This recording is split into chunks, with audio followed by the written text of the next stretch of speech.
You're listening to the Sports Fix. Portions of the Sports Fix brought to you by Quick Lane at Valley Ford Truck, home of the low price tire guarantee. quicklane.com/Valley Ford Truck. Sports Fix listeners, don't wait all day or all week to get in on the fun. The party doesn't stop when we go off the air all week long. The Sports Fix social media sites are your one-stop shop for all things Cleveland sports. Jump over to Facebook.com/The Sports Fix, Facebook.com/The Sports Fix, and become a fan today because we love fans and they create some of the best sports talk in town, Daddy. You'll enjoy talking to your fellow Cleveland sports fans on the Sports Fix fan page. And if Twitter's your thing, well, you know how we do it. Tweet with us at The Sports Fix CLE. It's that simple. Twitter.com/The Sports Fix CLE, baby. Chat live with the crew during all your favorite Cleveland sports events, tickets and contests and trivia and so much more. Get with us today, The Sports Fix on social media. Facebook.com/The Sports Fix. Tweet with us at The Sports Fix CLE. Join The Sports Fix on Facebook and Twitter today.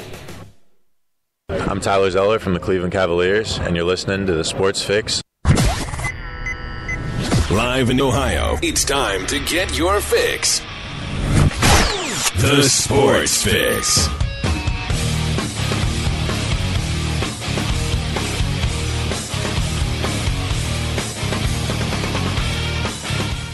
Welcome in, everybody. We are live. You are listening to the Sports Fix, baby. It is Tuesday, June 10th, and man, something about this. Oh, yeah, that's right. I think I wanted to talk a little bit about the Indian. Man, the last night I was watching baseball, and a football game broke out. Browns go down to Texas, beat the Cowboys 17-7 last night. And wait, no, that was a baseball score last night. Oh my goodness, man. Oh man. Oh, and that baseball kid, Chisenhalls, that's his name, man. Was it just yesterday? Alan Carter on Facebook said, man, J-Rocc, you crazy talking about All-Star and Lonnie Chisenhalls. Let me tell you something. Lonnie Chisenhalls, we can have the All-Star conversation, which we've talked about for the last week and a half or so here, but beyond that, he went all universe last night. Not just all-star, not just all-world, all universe for young Lonnie baseball last night. Unbelievable. I mean, we're going to go through the numbers here, the numerology, if you will, for last night's performance. Just unbelievable. Lonnie Chisenhalls and the Cleveland Indians wrap up a smoking hot series in Texas. They take 3 out of 4, and man, they could have swept that bad boy. I mean, the way we talked yesterday, they had the first game, they had him on the ropes there getting to Yu Darvish, but either way, what a way to come out of that. 3 out of the first 4, and again, young Lonnie baseball. We're going to put the numbers in perspective, but he not only sets Indians records, he not only, of course, sets individual records, he set some baseball history last night as well with his unbelievable performance. 3 home runs, 5 hits, 9 RBIs, and the hits just keep on rolling. Ooh, we're going to talk about all of that. Matter of fact, Jeff Gorman from Indians101.com is going to join us just about 10 minutes from now to join in on that conversation. We're talking Tribe for at least the next, I'd say 30, 40 minutes here because, I mean, you should be. I'm fired up. You should be fired up too. Let's kick this bad boy off. Welcome into the Sports Fix. I'm your host, J-Rocc, Jerry Myers, the Big Daddy, baby, on the microphone. Although, man, I don't know, man. I'm the Big Daddy, but I don't know if I swing a stick like Lonnie baseball did last night. Maybe he might have to be the Big Daddy. But welcome in, you guys, to the Sports Fix. Whether you're listening live on thesportsfix.net, the website where it all kicks off, or perhaps you're streaming us live on TuneIn's radio app, or you're listening on Spreaker and their radio app worldwide. Maybe you're listening on Mixler. Hello to all of you listening to the show live, and welcome in as well, each and every one of you listening to the show on one of our many digital delay platforms 24 hours a day, including iHeartRadio, the world's largest internet radio provider, iTunes, Stitcher Radio, SoundCloud, and so much more. Welcome in, you guys, to the Sports Fix, baby. As I said, rolling on here, and I want you guys to be a part of the conversation. I'm going to open up the phone lines in just a second because they give me the microphone. We give you the voice. 216-539. I'm knocking things over. That's how fired up I am. 216-539-7535. 216-539-7535, the number to call. Pick it up, give us a call. I've already got callers in the queue now. Gonna go to the phones momentarily. Hit us up, facebook.com/thesportsfix. Tweet with us at thesportsfixCLE. Always to stay in touch with the show right now, real time, interactive. Email us, thesportsfix@AOL.com. And as I said, the website, the one-stop shop for everything you need, live, delay, social media. It's all right there on thesportsfix.net. And we're going to dive right into things because I've got phones ringing and I've got things going. We got Jeff Gorman coming, Dr. Football Bill Chachkes. He's going to be with us a little bit later on. We'll talk some NFL news and notes with him. Cavaliers, a lot going on with their coaching search. We're going to talk about all of that. Man, an end run is... I'll tell you, trouble afoot at the Circle of K with that whole Calipari thing. We're going to talk about that later. Crazy Don Sterling, baby. He's still in it. He's going at it. He's not going quietly into the night. NBA Finals previews. We got a ton to get into today, and we're into all of that, but we're starting it off at the top. Lonnie Chisenhalls. Let's get back to it. For those, I don't know how at this point you wouldn't have heard, perhaps, unless you don't want to, but let me tell you.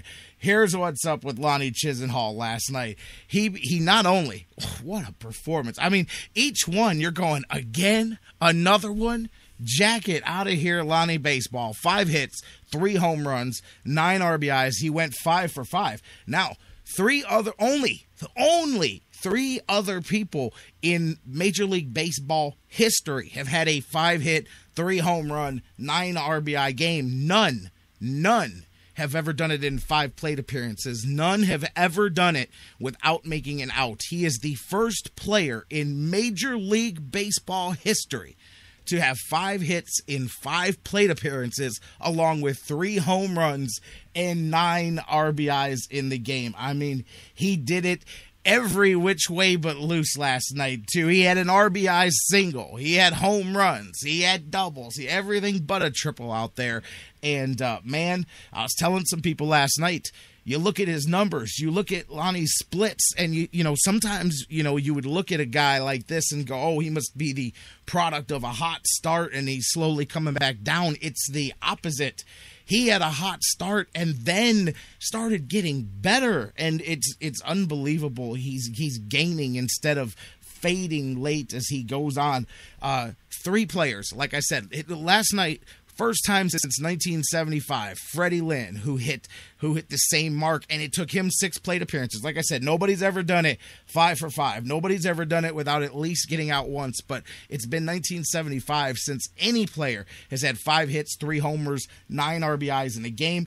Chisenhalls ties the Indians' all-time record for RBIs in a game. Chris James, May 4th, 1991 at Oakland. It was funny, too, when I heard that. Chris James, don't ask me what it was, and you know, my dad's not around to ask him anymore, but I remember Chris James a lot because for some reason that 91 season we ended up going to a lot of games down at the stadium. I don't know if there was something special about it. I don't know. Maybe tickets were just really cheap. Maybe they were really available that year. I don't know. Odds are both of those are true, but I just remember seeing a lot of Chris James games. But anyways, 9 RBIs in the game. Lonnie Chisenhalls ties that mark there. He also becomes the 32nd player in Indians history to have hit 3 or more home runs in a game. Last player to do it was Chew. He did it back in 2010. And, of course, as we know, Rocky Colavito, the only player in Tribe history to have hit 4 home runs in a game. But unbelievable performance last night.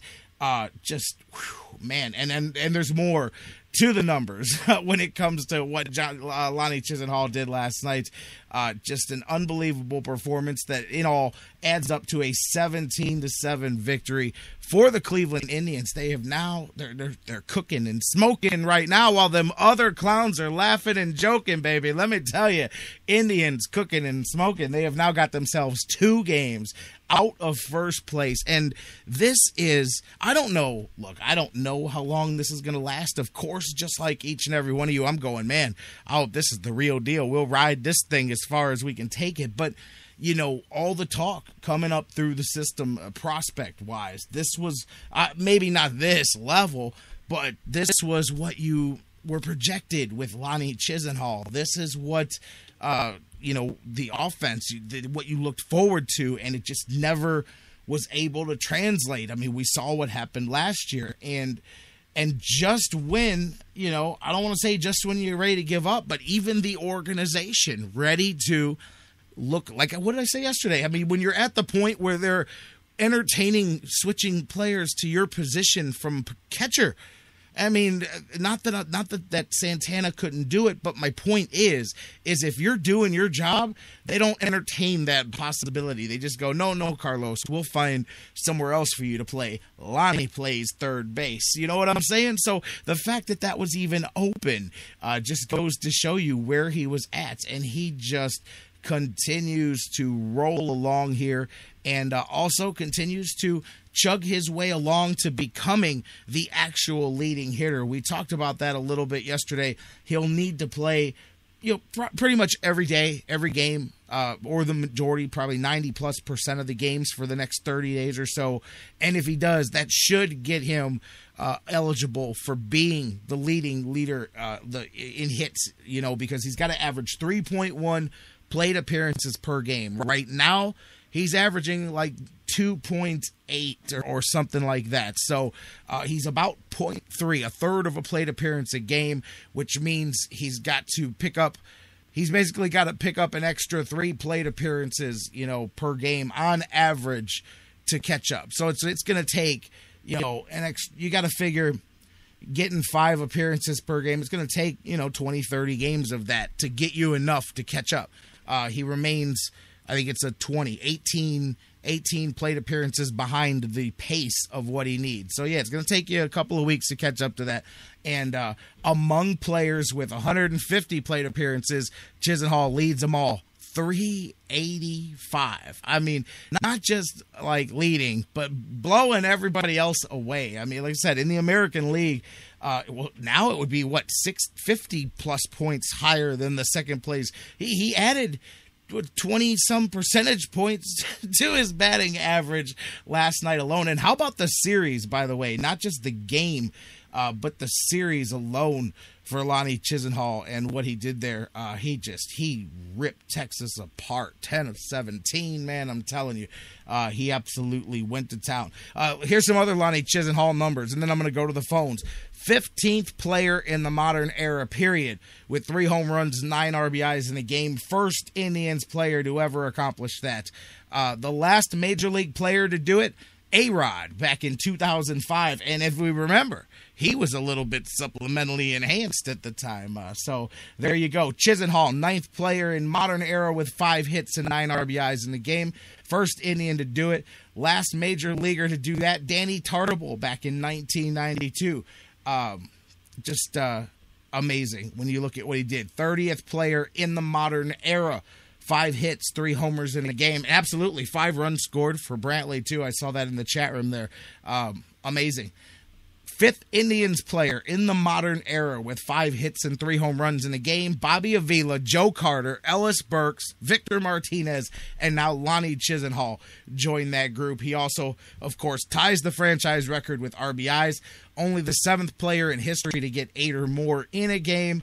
And I could go on and on and on. Oh, he also became only the 5th player in Indians franchise history to total 15 or more total bases in a game. Second most in team history, Rocky Colavito has the most, 16 total bases, obviously 4 home runs in a game. We'll keep talking about all of this. I know Jeff Gorman's coming up. We'll put the game and the series in perspective and look ahead at all of that. I want to go to the phones, get you guys in on the conversation right away. Caller, you're first up on the Sports Fix. Big Daddy. Big Holy, Bob. those young Indians. Are we smoking or what, baby? We are smoking. What, you know it, my man. 17-7, 18 hits, and we got our stolen base for Big Bob. We got a stolen base, too. There we go. But I'm telling you, Unbelievable. man, what a performance. Seriously, all the way around. Chisenhalls, 5 hits, 385 average, 429 on base percentage, 615 slugging. Where's that Alan Carter, baby? I hope you're listening, Carter. Let me tell you guys something. He's got to get on. He's got to get on. And he, for every day, 50 votes for our man Lonnie. Alan, if you're listening, 50 votes every day. Chisenhall All-Star ballot. Smoking young Indian. Charles in the chat room. Charles in the chat room just said, I think he said he wrote 30 times. He wrote 30 write-ins already for Chisenhall to the All-Star game. But and you know what? Listen, this is the kind of yelling on a phone call that I want. These are the kind of calls man, I know it's been a while. I get it that sometimes things are bad and everybody's all disgruntled. But man, when things are good, call and be excited about a night like last night. You have to. You cannot suffer through the years and the teams and the things that we go through here in Cleveland and not fully enjoy what you're seeing right now, because it's not just one game. Really, to me, it feels like, and of course they're going to streak throughout the year, but man, it really feels like this Indians team is really, really coming together. Oh, my word. Are they or what? And I'll tell you, we're all bunched in at that beautiful age of like 25 to 30, 31 years old. All the top young Indians are signed. I mean, they're all meshing. It's just a wonderful, wonderful sight to watch on TV. It's beautiful. I mean, you know, Brantley, 3 hits. Asdrubal, my man at short, 3 hits. Captain Kip, 3 hits, 4 RBI. I mean, it's just a wonderful thing to see. I gotta laugh. 2 hits, 2 RBI. Hang on. You know, you just can't. You can't write it in the box score any better than this. I want to give Bruce this real quick. This is funny. And I'm a Browns guy. This is funny. But check this out. 500, Big Daddy. Over 500. And June, only Big one Bob. loss. I wanted 21 wins this month. I think we're going to surpass it. I think you may be right. The Big way Bob, the young check it Indians are playing, they're going to surpass it. And I'll tell you what, that Atkinson, he's starting to look like he really belongs over there in the bullpen for us, man. He's playing some good ball out of the bullpen for us, you know. And Outman too. Outman had a nice ninth inning the other night too. Big Bob, check it out. We're just smoking. We are just smoking. Right. Check it out, my man Bruce in the chat room. I got to give him this, man, and we know he with the Browns thing, but bringing up that last season the Browns, didn't reach 17 points in a over half of their games last season, and the Indians nailed that. 9 out of 16 games last year, the Browns didn't hit 17 points. Tribe hit it last night, but it's comical. But I'm with you. It is, but you know something?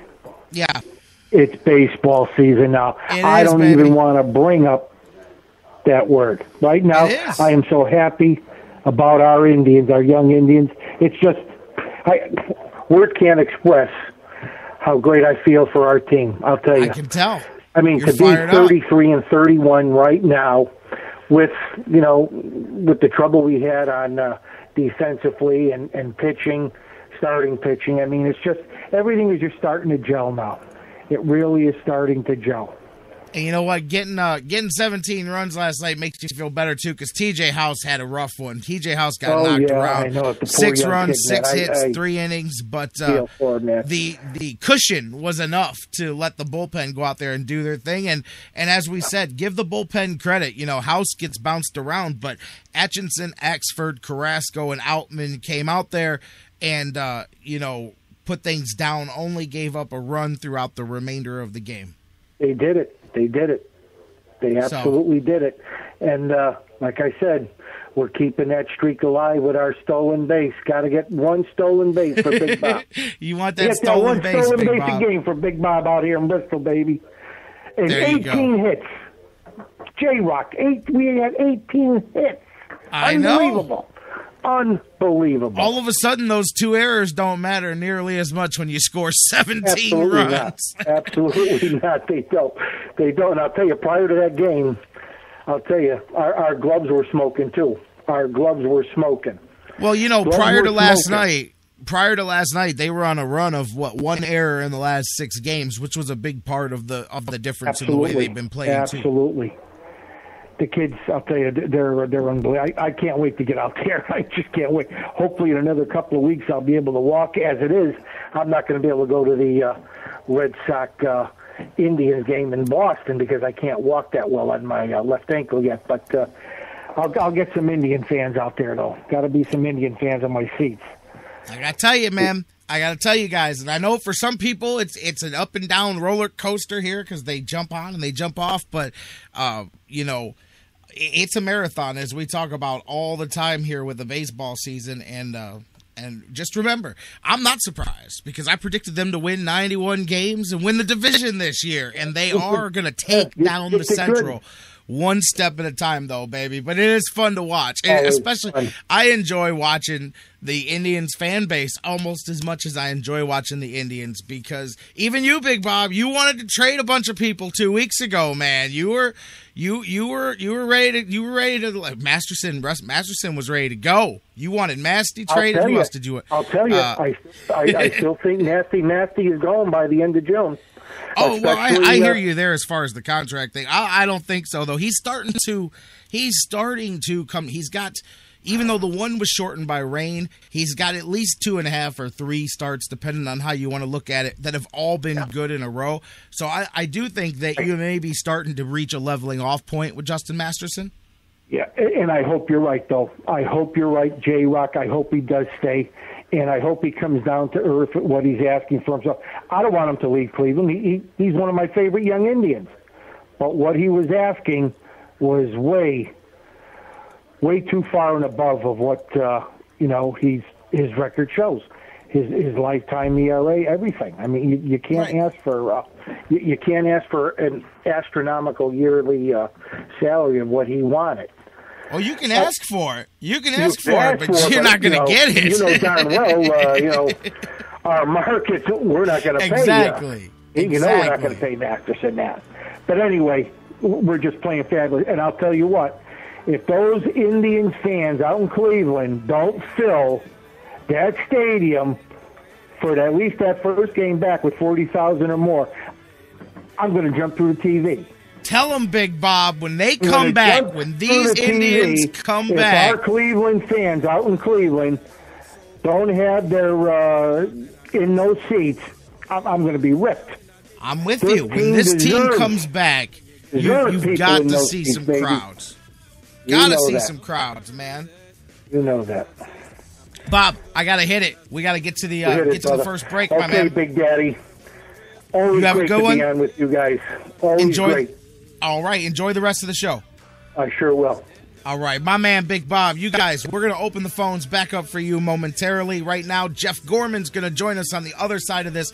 We're going to keep the conversation going. Yes, Lonnie Chisenhalls is the man indeed. He gets the royal treatment today as he leads the way for the Indians. 17-7, 18-hit parade last night. And again, as Big Bob mentioned, as some of the guys in the chat room have mentioned, it was much more than Lonnie Chisenhalls. He gets the headlines going 5 for 5. That kind of happens when you get 3 home runs and 9 RBIs, but a big game for a lot of people. I mean, we'll talk more about all of that when we come back. A 4 RBI night for Jason Kipnis. I mean, as we said, Michael Brantley. I mean, a lot of things to talk about. When we come back, Jeff Gorman from Indians101.com will be here to talk to us about this series, wrapping it up, taking 3 of 4, heading into Kansas City. We'll look at what the Tribe faces next, and then Boston before they come home. And Bob's right.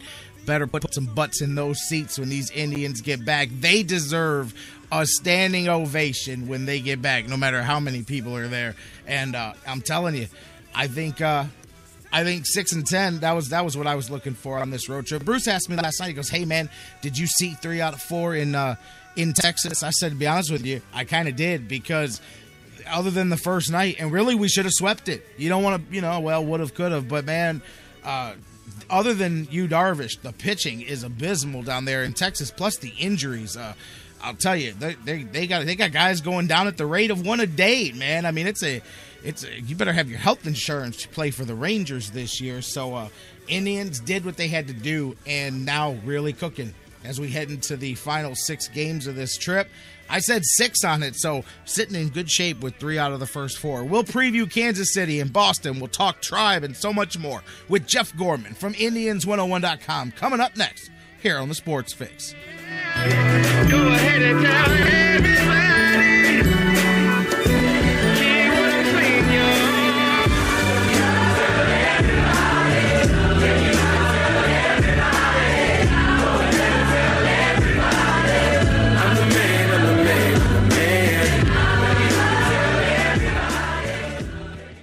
The Sports Fix, the show that asks the question, what you talking about, Lou? What you talking about, Lou? What you talking about? What you talking about? What you talking about, Lou? What you talking about? What you talking about, Lou? What you talking about? What you talking about, Lou? We'll be right back.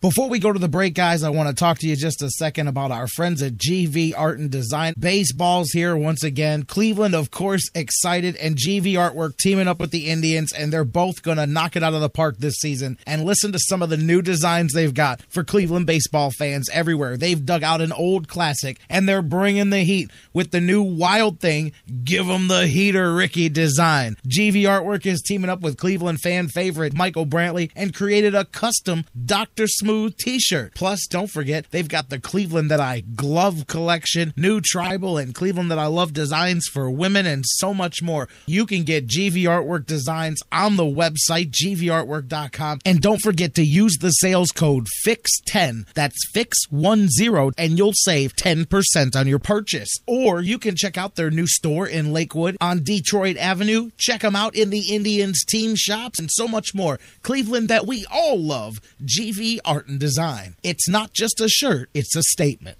Hello, Cleveland. This is WWE Hall of Famer Mick Foley, and you are listening to the Sports Fix. Yeah.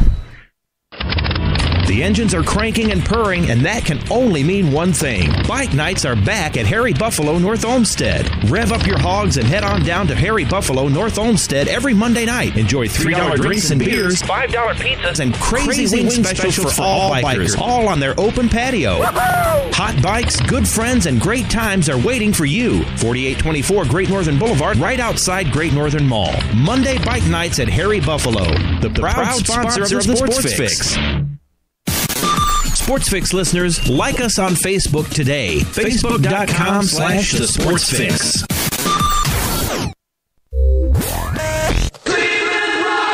Have you gotten your copy of Cleveland's Finest yet? Highlighting the best moments, players, and media members in Cleveland sports history?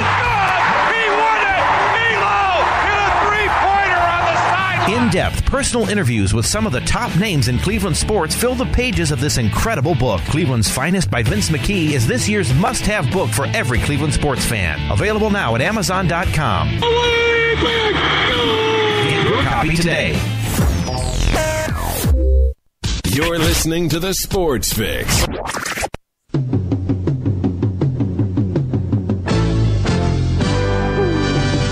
Indian fever.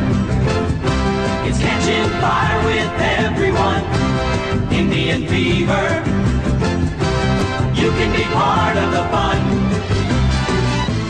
Well, welcome back to the Sports Fix Live here on the sportsfix.net. J-Rocc back with you as we roll on. Man, first segment got, we're already 30 minutes into this bad boy. So that's all good, man. Welcome back in. Jerry with you here. J-Rocc with you. Whatever you want to call me. Call me happy to have you. My man, Jeff Gorman from Indians101.com. He's going to join us in just a minute as we keep the Tribe conversation going. Dr. Football Bill Chachkes, he's with us every Tuesday. He'll be here, I would say, just about 15, 20 minutes from now. Looking forward to talking some NFL with Dr. Football. We'll talk some Cavaliers, the latest, a lot going on there. A lot of stories, a lot of rumors. We'll separate what we can here and talk about it as I'll tell you that whole Calipari thing, man. The people are, I don't know, maybe I'm wrong, but I think people are missing the main part, which was that they went all around Dave Griffin and then offered to usurp his authority, if you will. I don't know. Not exactly the best way to treat your new general manager. But anyways, that's later on in the show. All of that's still coming, and we still want to talk to you, even though I can't take your phone calls until a little bit later on in the show. You can hit us up on Facebook, facebook.com/thesportsfix. Tweet with us at thesportsfixcle. And yes, as Charles says in the chat room, Mark Price, old Cavaliers favorite, coming in to get an interview for the coaching position as well. We're going to talk about all of that. Hit us up, facebook.com/thesportsfix. Tweet with us at The Sports Fix, CLE. And I was giving my man Bruce a hard time in the chat room over here because he's playing Mr. Cool. I'm going to wait a little bit longer till I get excited. But my thing is, and I get that you never, can write the story of a season, good or bad, this early. And maybe it's because I picked them to win it, so I'm not surprised. Like, I'm not sitting here like, yeah, the Indians are better than I thought they were. No, they're just finally playing at the level that I thought that they were capable of. But me, man, I'm a big the journey, not the destination guy. Maybe it's because the destination isn't always the greatest over my years here as a Cleveland sports fan, but I'm all about the journey, man, having some fun, because at the end of the day, that's what you remember almost as much as anything else when it comes to when the season's over. Like, I don't know, when I think back to fun seasons, when I think back to any seasons, fun or even difficult seasons, I don't know. Do you remember that last game? I know you remember the playoff game. That's not what I mean. Of course, the heartbreaker or whatever. But, man, you have way more memories of the journey that got you there than you do just hanging on the end of it. But anyway, so I'm having some fun, baby, and we're talking Tribe, we're talking to you, and we're talking to my man, my next guest, coming up here, Jeff Gorman from Indians101.com. Jeff, how you doing? I'm doing great, J-Rocc. Whenever you see Cleveland on top of a 17-7 score, you know either the Indians or the Browns did something good. Yeah, absolutely, man. And just a series in general, not just last night, but 3 out of 4, and even getting to you a little bit on Friday. You and I talked heading into the series about it, but Indians took advantage of a very poor pitching team. The offense just really coming out of its doldrums in the last couple of weeks, and between that and the clean defense, they're really firing this thing up and firing on all cylinders at this point. 3 out of 4 out of Texas. But before we talk about the team, put your thoughts on the historic night Lonnie baseball had last night. You can't go past that too quickly. You gotta linger a little bit on that one, man. 3 home runs, 9 RBIs, and a 5-for-5 night. Well, it just shows you what kind of talent is on this team. When you have a situation like last week, we talked about with Justin Masterson throwing 25 strikes in a row. And then you have this insane monster game by Chisenhall yesterday. You know, he's not going to do that every day, but it shows that he's got some really great talent and he should really hit the ball. And I think the thing that we don't think about much with Chisenhall, considering how great he's been, is just how mentally tough he's been. Because throughout the whole off-season, the big narrative was about replacing Lonnie Chisenhall at third base and how, Santana is going to be starting at third, and, Chisenhall is going to be fighting for bats. And I even thought they might end up trading him. I speculated on that, I remember. Right.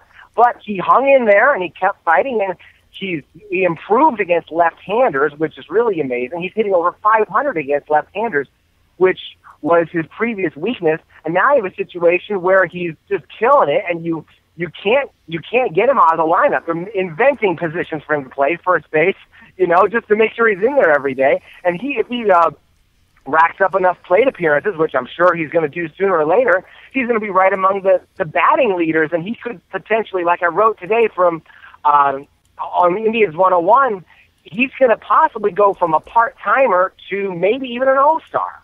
Right, I said that kind of yesterday. I said in 90 days, from an afterthought to an all-star was kind of the byline that I gave it. But I think back, and Mike Brandenberry and I have had these same conversations. I think back to the trade deadline a year ago, and remember Garza and the conversation about trading Chisenhall and how the tribe said no. And I remember at that time, because Mike brings it back up now in the spring, he goes, remember then when it was like, no, don't want to trade? Because I didn't. I was I was holding out. And I know, hey, people do it with, you could throw out Matt Laporta. You could throw out a lot of these guys that became 4A ball players, too good for the minors, but not good enough for the majors. And I was really worried, just like everybody else, that Lonnie Chisenhall would fall into that category. But I thought, man, he just needed a little bit longer, I didn't want to give up, because I kept seeing a Phillips situation coming up, Brandon Phillips, and I just wanted to go, but the Indians, as I said, they prepped, with Santana, they did all of the things that they thought they needed to do to get ready, and they were getting ready for life without Lonnie perhaps as well too, but even earlier, and Mike said, man, look at the difference now. People are, hey, go ahead and trade Lonnie Chisenhall, but for once, this is what people thought he could be. But I go back, and I'm going to just ask you, maybe you don't have an answer, because I don't necessarily have one either,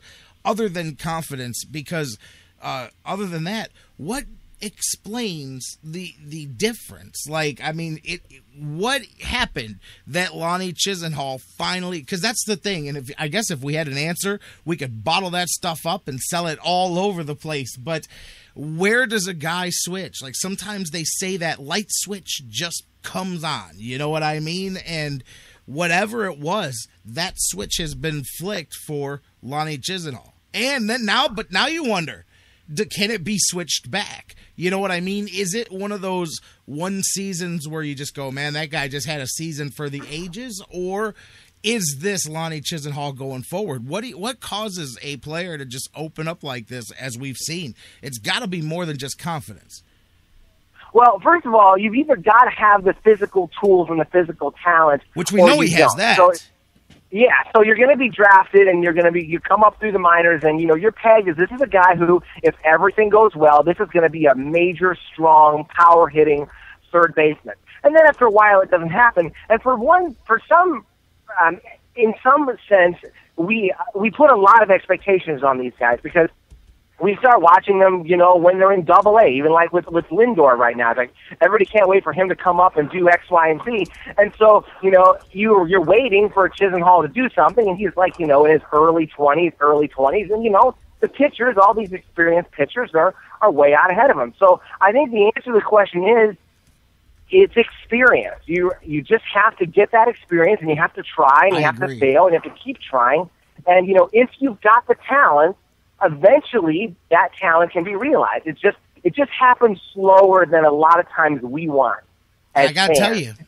But the key is, make sure he's still on your team when it happens. And you brought up Brandon Phillips, and he's been sort of the benchmark ever since that happened. It's like, let's not give up on this guy too soon. We don't want him to be another Brandon Phillips. But on the other hand, you don't want him to be another Andy Marte, where you keep him way too long. So they hung on to him. They made the right call. They hung on to him enough, and now he's reaping the dividends. And I just hope that, like you said, I hope that the switch doesn't get switched back, as I like the way things are going now that the switch has been turned on. Well, I agree with you there too. And you're right. A lot of people don't realize. I've seen it in athletic performance. I've seen it in my own life. I mean, there's some people that natural talent is natural talent, but there's a difference, as you said, in an adjustment period. For some people, it's one time you come up, you got that guy figured out. Natural Hall of Fame ability that's just there. Some guys, it takes a month. Different variables. And some guys, you can't unlock it. Like I said, if we could,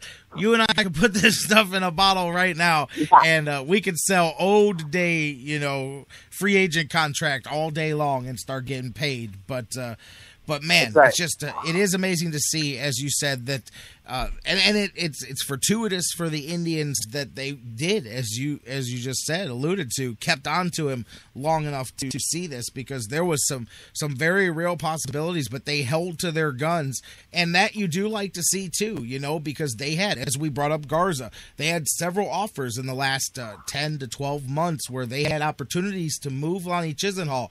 But and to their credit, maybe learned from getting burned by giving up a hair too early on on a guy and then having to watch right in your own state one of your homegrown guys, that you acquired, move on and become a guy somewhere else. So it's continuing to pay dividends, man. And I'm going to go back to what I said yesterday, man. There's no way if he keeps this, unless he absolutely falls off the baseball stratosphere in the next 3 or 4 weeks, Lonnie Chisenhall is going from afterthought to all-star, my man. That's right. And it's really great the way he's able to do this and to sort of help bring the team along. He hasn't done it all by himself, but, if you're going to put a winning streak together, if you're going to start resurrecting yourself from the basement and starting to challenge for the division lead, which the Indians are doing, you need somebody like that. We always talk about how the Indians don't have any major stars or people who can carry the team on its back, but the only way to compete against teams that have that kind of money is for you to draft these guys and to bring them up and to, again, hang on to them long enough for them to blossom and become your own young power guy. And that's how, that's how the Indians have done it in the past. That's how teams like Tampa Bay did when they, had a couple of really strong years because their young talent was coming together. That's really the only way you can do it because, if Chisenhall turns out to hit 30, 35 home runs for the next few years, which would be great, we can't afford to go out and sign a free agent like that. The only way we can get that is if we bring them up ourselves. And so that's why, why developing your players is so important, and that's why it's worked out really, really well, because this is how you're going to get some kind of a star who can give your team that extra boost. And you can see how much the Indians have made up ground on the Tigers in just the last 3 weeks. It's been amazing. Absolutely. I mean, 3 weeks ago, you're 10.5 games back. Here you sit, 2 games back. They showed on TV last night the graphics since the middle of May. They showed the standings of the Central. If you had started the season in the middle of May, and I'll tell you what, it was amazing to see it. It was a converse of what you would have thought. The Tribe at the top, the Tigers at the bottom of that thing, and you could really it brought to light the gap that they've closed. And here they sit, 2 games out. And, we're sitting here talking about, and deservedly so, Lonnie Chisenhall and what he did last night. But, man, a couple of other guys stepping up last night, too. I mean, Jason Kipnis, 3 for 5. I mean, a lot of people, it was funny, almost like the old, when you write about it, it will happen. Just yesterday in the Plain Dealer, I had noted that in Hoynes's game notes or whatever from yesterday, it was talking about Kipnis since he came back from the DL, only hitting .243, no extra base hits, not really getting himself comfortable yet. And even the quote, from Terry Francona, he'll get hot, he'll get himself going. We're not worried about it. He just needs a few more at bats. And that night, of course, everybody else hit the ball too. But that night, it looks for at least one night like Jason Kipnis beginning to feel comfortable. We talked about Brantley too and what he did as well last night. 3 for 3, 5 runs scored. So it's not just Lonnie Chisenhall as we've talked about, and it's starting to be even more, not just 1 or 2 or 3 guys, because remember, it's been combinations of Brantley and Murphy and Bourne, and this guy and that, and now Lonnie Chisenhall, but it hasn't been more than 2 or 3 guys at the same time all season long. And now starting to see that a little bit more, starting to see contributions top to bottom, as Drupal too. 3 for 6 last night. He's starting to come out of the doldrums. He's up near 260 now for the season. So, now starting to see that the old adage 1 through 9 instead of just being carried by Michael Brantley and 1 or 2 other guys. That's right, and that's what you have to do. You have to trust that you've got a talented team, and that as time goes on, as we march on day by day, and then, the statistics of baseball, you just rack up numbers through a lot of repeated performances, that eventually your talented guys are going to come through. Sometimes it happens early, sometimes it happens late, but, Cabrera has really come through as far as, doing what he needs to do in his spot in the order. And, another person who really gets not a lot of credit is Yan Gomes. And I'm talking about from a power standpoint. I mean, he's on pace to get about 17 or 18 home runs, and that's really, we've talked about Gomes and how much trouble he's had at the plate, but how much trouble he's had in the field, right. But he's really stuck to it and really been very, very valuable at the plate. Whereas for some teams around the league, catcher is just a black hole offensively. And, Gomes also, give him credit that he didn't, buckle under the pressure of, signing that big contract. Well, maybe he buckled for a little while, but now he's putting it back together. And, he's really, solidified this team to the point where you can take Santana and move him around and not have to have him behind home plate. I mean, his emergence, last year is also paying benefits this year. And again, we're seeing it all the way through the lineup. And then when you have something like Chisenhall do what he did yesterday, it just puts a big exclamation point on the whole thing. And it really actually covered up for the starting rotation, which has been doing very, very well. But, House had a really bad game yesterday, but it didn't matter because his team got 17 runs.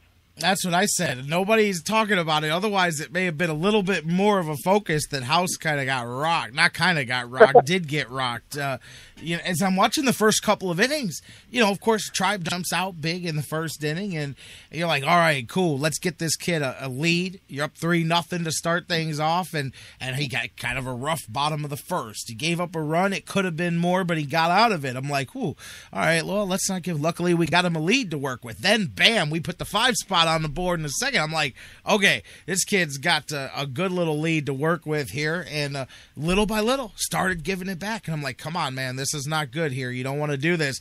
But luckily, the Indians offense said, we got your back tonight, kid. Yeah. And, you're talking about people who are pitching, in the midst of this big offensive onslaught. You got John Axford, who had a couple of good innings, and, he's actually brought his ERA down into the 3s, but, I know they were talking before, like, well, let's get Axford back together and let's put him back in the close role. Like, no way. No, let's not do that. Let's just keep him where he is. Maybe he's, I know he has talent. I know he's been a closer before, but just based on what he's done for us and then in the past with the Brewers, I think he may just not be as comfortable with that kind of pressure, and that's okay. I would love to have him be an effective 6th or 7th inning guy than giving us heart attacks in the 9th inning. Chicken Al's my guy. I say ride Chicken Al until the wheels fall off, man. No, seriously, because he's somebody that was going to get an opportunity anyway, somebody that a lot of people had pegged for that spot anyway. So now that he's in it, I just want to see what he does because you never know. Usually that's one of the ways that you find a closer. You either designate a guy and you keep trying until you find him, but sometimes a guy that you think could do it, but you weren't necessarily planning on putting him there now. You decide to do it, and then next thing you know, 60 saves later, you're going, well, that decision worked out well. And I'm not saying, obviously, that that's what's going to happen here, but you never do know. You don't know. He could go the next year and a half by being one of, because that's how closers go too. It's very fickle. They get hot and they roll for a year or 2, maybe 3. The great ones obviously go longer than that, but the average closer has a strong couple year run, as we've seen with a guy like John Axford, and then they fall off, whether it's physical, mental, whether the league just catches up to them, and then their turn is over and it's somebody else. And we see that a lot. It's only the great ones that go beyond that couple of year window. The average effective closer has a small couple year window. I think we see that a lot before they fall off. And as Mike Brandenberry loves to say, when a bullpen or a closer goes bad, they can go bad very quickly and stay that way. Right, and it's interesting because it didn't used to be that way. When we were growing up, there were like great closers who would have like 8 or 10 year runs. And, people yes. like Lee Smith and, maybe Kent Jacoby, maybe not that long for him, but, Dan Quisenberry and, Bruce Suter and Goose Gossett, they would just rock. They wouldn't always stay with the same team. Sometimes they'd bounce from team to team, but they'd go out there and rack up tons of saves, and that would be their whole career. They'd have 12, 14-year careers as great closers. But you're right, with the exception of Mariano Rivera leading up to the end of last year, it doesn't happen that much. It's really kind of a burnout before you fade away type of thing. And Trevor Hoffman is another one who had a lot of longevity in the closer role, but you're right, that doesn't really happen anymore. I think it is a combination of those different factors that you were saying, but I think it kind of worked out. I know the Indians didn't do it on purpose to have Axford come in and then fail and then give the job to Allen, but I kind of think that worked out a lot better than if they would have just said, okay, Cody, you're the closer at the beginning of the year, and then I think there might have been a little bit too much pressure on him, but the way he was kind of able to sort of slide into there under necessity, I think that worked out really well. You know what, by the way, just since you ended up going in that direction with it, I wonder, too, sometimes the society we live in with the social media and stuff, because look at a guy like Dougie Jones, who, did so well for the Indians for so long. But imagine if Twitter had existed. It was for the Indians, and some of those deals that we went through there, and the way he, you know what I'm saying, man. I don't know that he would have lasted long enough to rack up all of those saves, because that's all part of it too, and that is part of the mental. I think what I'm saying is I think that accelerates the mental pressure on the player that we were just talking about, on them and the pressure, and it not just on them, but from their agent, from their teammates, from their fans. Even if they block out, like even if you go, hey man, I'm a pitcher for the Indians and I don't go on social media, well, that's great, but your agent goes on social media, your mom, your dad, your brother, somebody, everybody does. So even when you try to block that stuff out, it's still there, and I do gotta give John Axford credit, and say what you want, I'm just gonna, you look at what happened with Indians closers in the past. I'm not even gonna say any names, and their interaction with Cleveland fans on Twitter, it didn't exactly behoove their career, but I will give Axford credit. Even on his bad nights, and no matter what, he's very active on Twitter. He goes on after games, and sometimes he can be a bit of a smartass with people. I definitely see that side of him too, but he's out there, he's interacting. He definitely doesn't shy away even when he has a bad night, and he'll poke at himself too. Like, as long as the Indians have won, there's been some nights where he's had a rough outing, but the Tribes won, and the first person he's done is said, well, good thing they weren't dependent on me because I sucked tonight, and I can dig that. Like, so at least he does kind of take credit for where he's at with things. But I'm with you. I'm not.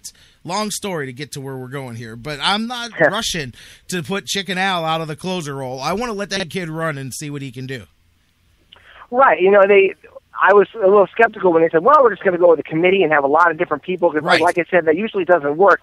But, usually those committee ideas kind of, phase out when, people don't necessarily do all that great. And one person usually, it's just really a very singular job. And when you've got somebody in that job, when you can look at Cody Allen and say, okay, you're the ninth inning guy, that really helps everybody else out, because they can concentrate on the sixth, the seventh, the eighth, and not say, well, are they going to call me for the ninth? Am I going to have to close this thing out? It's good to have just one guy and sitting out there in the bullpen expecting to close instead of four. So, and when you've got somebody with the youth and with the natural tools, then, and so far with the, mental acumen that Allen has shown, that's what you want. Somebody who, gives you the best chance to win, and, he's not going to do it every night, but, if he can be as effective as he can be, then everybody else can slot into the roles too, because not everybody is cut out to be a closer. I mean, I don't think Shaw should be closing every night, things like that. I think it works out better that way. Yeah, I get you with the four-man thing, but I'd really like it to settle down into just being Cody Allen's job. I really would. I do think that there is a benefit to having the guy. I don't think you have to have him. Like, I fight the argument that you have to have a closer, a slam-the-door guy, but I will not fight that it's not good, and that it's not a good thing to have, to know that you only have to plan for 7 or 8 innings, depending on how you've got your back end set up. You only got to get to the 8th, and then this guy sets it up and this guy closes it, or you've only, you know what I mean? There is some benefit to that too.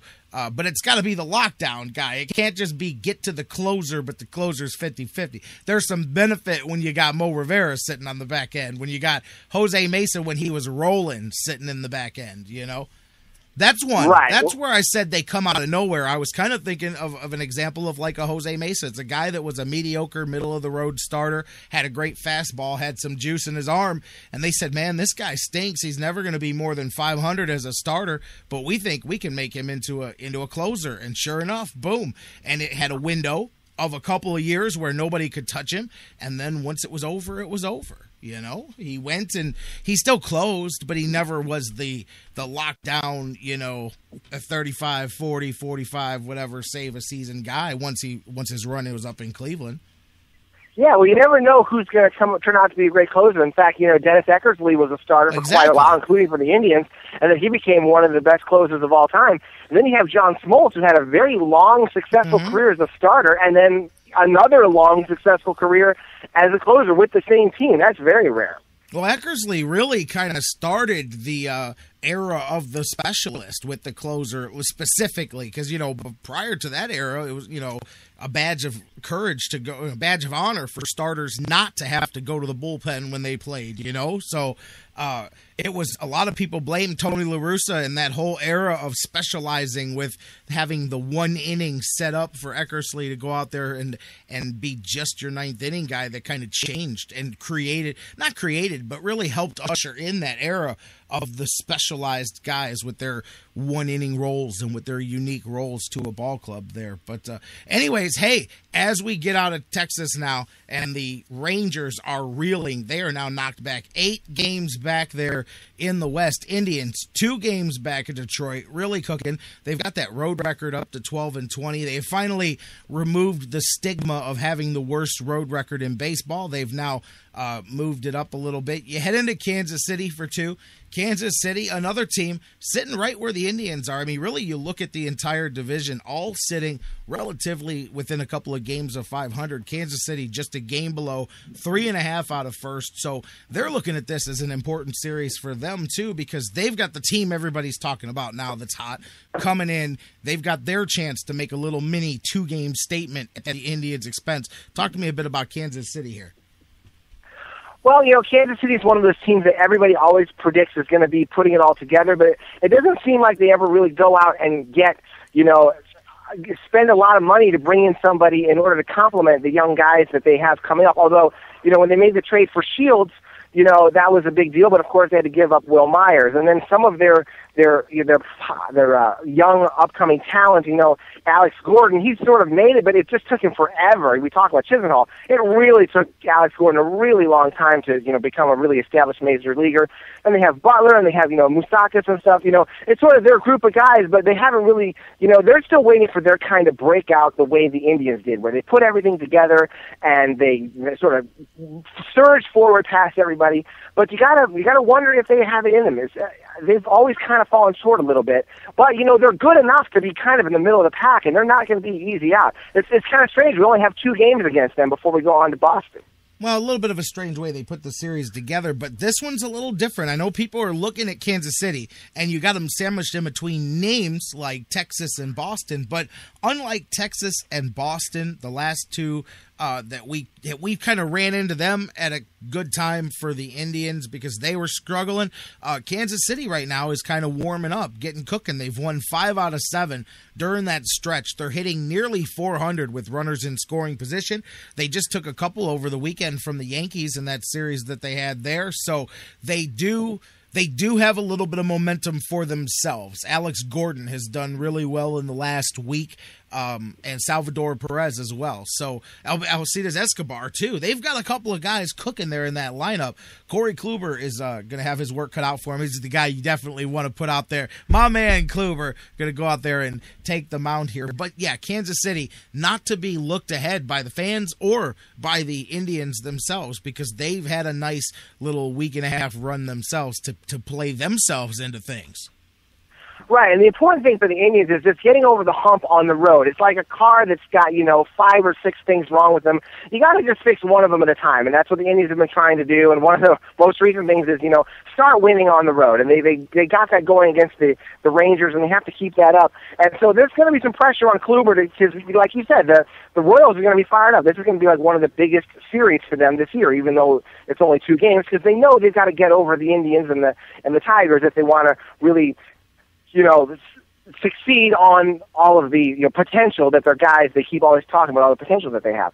So this is going to be a big couple of games, and if you can get Kluber to come out and put together a really good performance and beat him today, then you take a lot of pressure off Bauer for tomorrow afternoon. And that was why I mentioned Kluber as well, too, because that run that he just came off of here kind of started against Kansas City. You look back to the end of April when Kluber took on Kansas City, and he had that great performance. Remember, harkened back to Lenny Barker back in 81. Kluber 11 Ks, no walks, no earned runs in a complete game, 5-1 victory there. One unearned run, 4 hits given up against Kansas City. That was the first complete game of Kluber's career, and really the beginning of that great run that he had throughout the month of May. It started with Kansas City, so I'm sure that Corey Kluber hoping to have a repeat performance here against that lineup.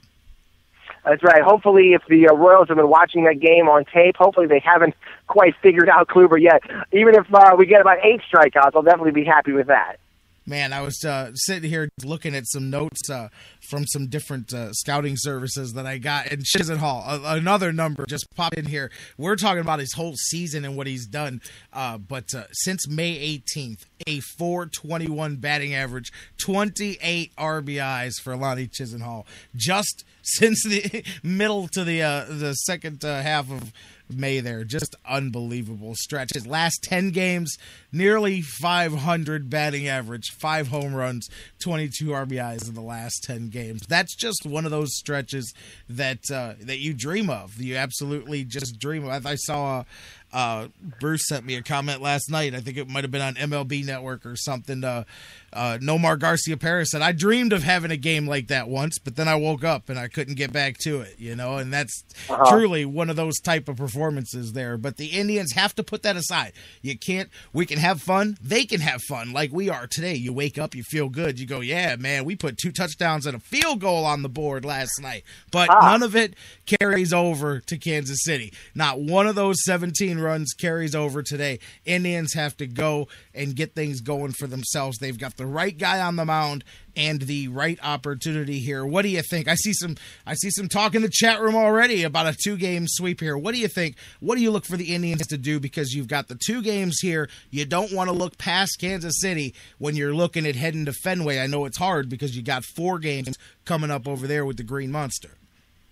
Well, yeah, like you said, I think that Kansas City is really not an easy out. You talked about some of their other young upcoming talent, and they do have some good ones. Like Perez is really a very good young catcher, and I think that we're going to win tonight. I don't know about tomorrow. I'd love to say that we're going to get the sweep, but I feel pretty confident we're going to at least win 1 out of these 2 games and kind of keep that momentum going into Boston. If we can go into Boston with a 4-2 record on the road trip, and then hopefully do some damage against them, then I think that we'd be in a good position to just basically get this team's overall level of play up to where it was last year. And just the one thing I was worried about all throughout last month is just digging too deep of a hole and falling too far behind. And, that problem's been solved. And it feels real good. I know we're looking at the standings and saying, hey, we're only 2 games out of the Tigers. We don't really need to be, passing them or that close. And as long as we're in the ballpark, so to speak, as long as we're not way, way far behind, now that we know that this team, has got the kind of talent that they showed last year, that, last year wasn't just a one-year wonder, this is going to be a really fun summer because I'm pretty confident that this team isn't going to sink down into the basement, and they're going to be challenging. They're going to be around first place, I think, all year. And so I think that this past stretch of baseball has really been a good harbinger of things to come, and I think it gives us a lot of hope as Indians fans. I agree. And the other thing I'm hoping is that from an attendance and from a fan perspective, I really do hope that a lot of them felt like, kind of touching on what you just said, that perhaps a lot of people during the first 2 months of this season had that here we go again feeling. Oh, they're going to follow up a good season with a bad season. And so maybe seeing them fight through it and now be in contention and hopefully staying in contention throughout this.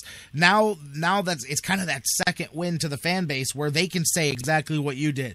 Oh, they're not going away. This team is here to play. So I think that all contributes into getting the fever, not trying to be, punny about it, but get that Indians fever going and get that attendance up as well, too.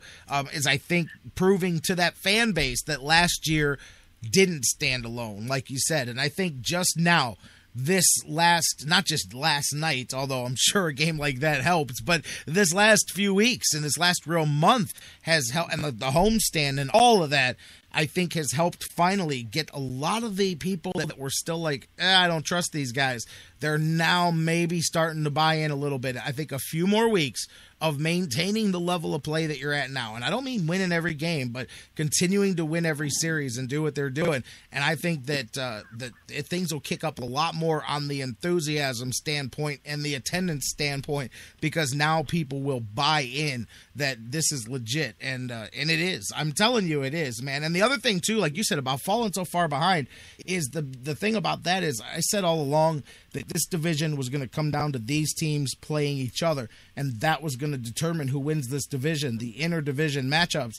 And that's where not falling too far behind stays important, because as you said, it doesn't matter if you're 2 games up or 2 games down of Detroit. That doesn't matter. The point is that you are within a position that you can win your games against Detroit and make the playoffs. And that's what matters to me, I think, is being in a position where you control your own destiny in your own division. And that's what the key has been all along, because as you see last year, otherwise, doesn't matter how good you play down the stretch.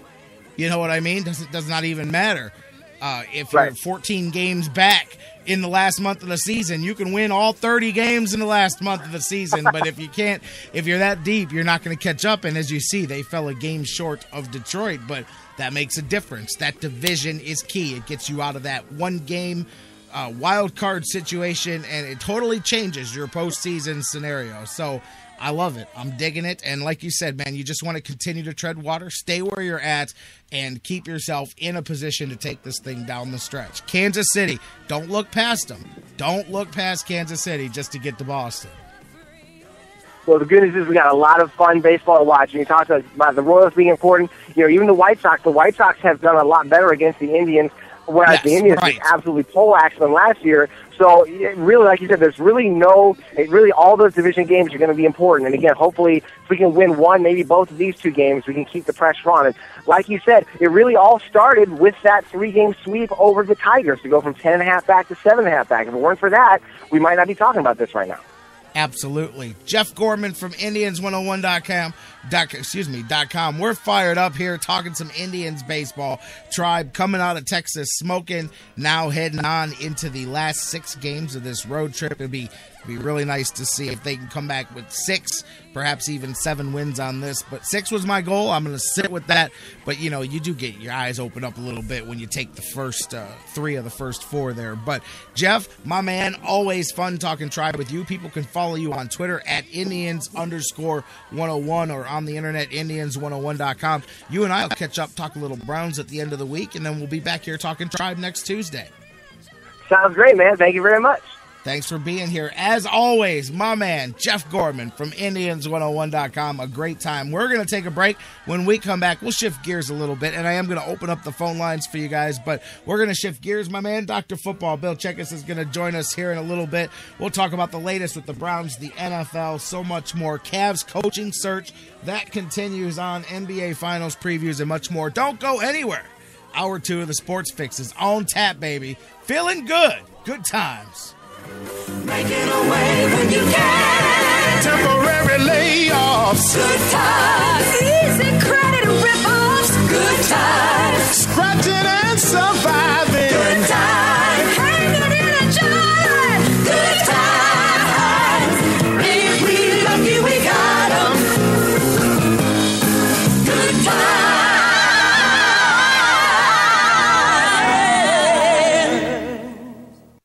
The Sports Fix, your choice for intelligent talk. I'm expecting a very important delivery at the house, so could you please call me if it arrives? I'll give you my cell number. 401-555-1125.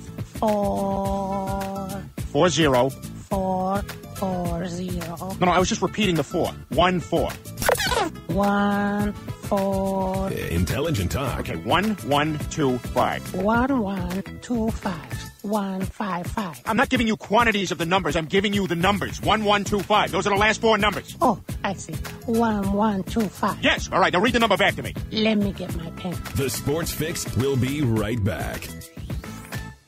Guys, want to take just a second as we head into this break and remind you about the official business printing source of the Sports Fix, our friends at Signs and Ship. Signs and Ship, I'm telling you, Chris and Pam, they've taken care of me since day one, and they can do the same for you. Whether you're a small business that's already been established and you're looking to grow to that next level and expand your business, or perhaps you've got an idea that you just know is going to be a great business and you need to figure out how to brand it and how to promote it and put it out there, Signs and Ship is the place for you. If you need a logo, they can create one for you. They have a fantastic graphic designer.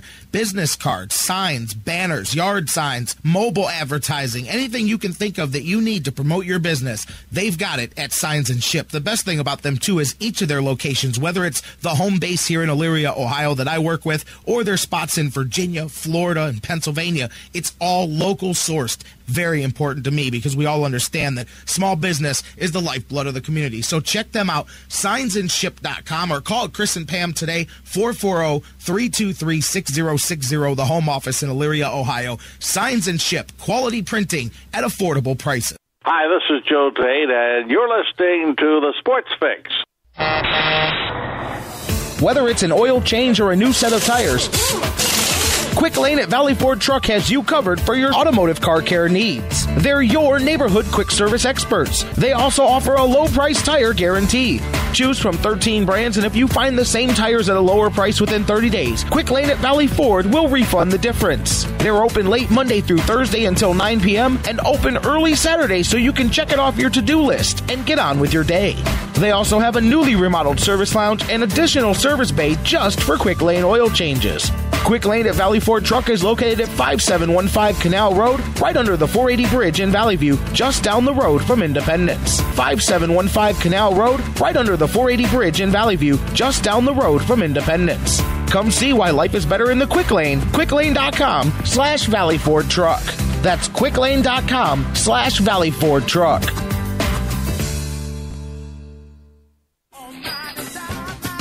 Business owners and professionals, do you want to take your business, your product, your team, your event to the next level? You want to advertise right here with the Sports Fix. Our listeners are among the most loyal listeners, terrestrial or internet. The Sports Fix universe is not only the radio show, but tens of thousands of fans on Facebook and Twitter. Email me, Jerry Myers, thesportsfix@AOL.com. That's thesportsfix@AOL.com. And let me help you swing for the fences and hit it out of the park right here on the Sports Fix. Portions of the Sports Fix brought to you by Harry Buffalo. Harry Buffalo, join the herd. News break. Good morning, I'm Doug Brown. The Knicks are holding a news conference later this morning. It's expected that Derek Fisher will be introduced as the team's new head coach. According to Yahoo Sports, the deal will be for 5 years and $25 million. Fisher played on 5 championship teams with the Lakers, with Phil Jackson as his coach. Jackson now the president of the Knicks. The NBA Finals reach Game 3 tonight in Miami, where the Heat have won 11 playoff games in a row. The last team to win a postseason game in South Florida, that would be the Spurs in Game 1 of last year's Finals. Game 3 coverage tonight at 8:30 on ABC and at 8 Eastern here on ESPN Radio. Donald Sterling changes his mind again. He now says he will not sign off on the sale of the Clippers and will go ahead with his $1 billion lawsuit against the NBA. Sterling says he wants to fight to protect his rights. The Los Angeles Kings are now 1 win away from their second Stanley Cup in 3 seasons. Trying something new in Game 3, the Kings played all night with the lead, winning 3-0, which is now also their lead in the series.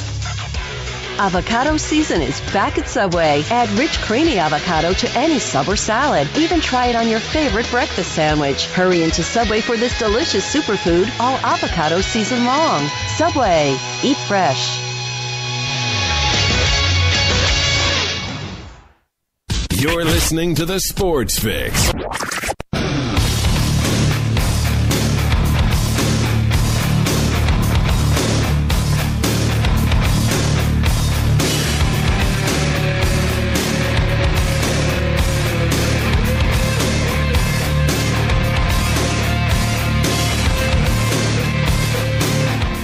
Welcome back to the Sports Fix Live here on the sportsfix.net, on TuneIn and TuneIn's worldwide radio application, and those of you listening live on Spreaker and Mixler and their applications as well. And of course, can't forget my digital delay posse. That is a huge portion of the listening audience, listening 24/7 on the world's largest internet radio provider, iHeartRadio.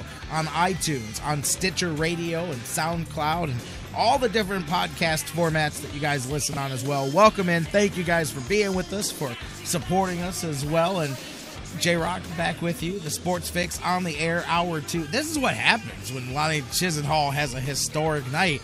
You get 75 minutes into the show before you even get to the Dr. Football. Usually Dr. Football is scheduled for roughly around 12:35. You're about 35, 40 minutes into the show. We're a good 75 minutes in talking Tribe, and deservedly so. Deservedly so, baby. Indians rocking and rolling, heading into Kansas City tonight.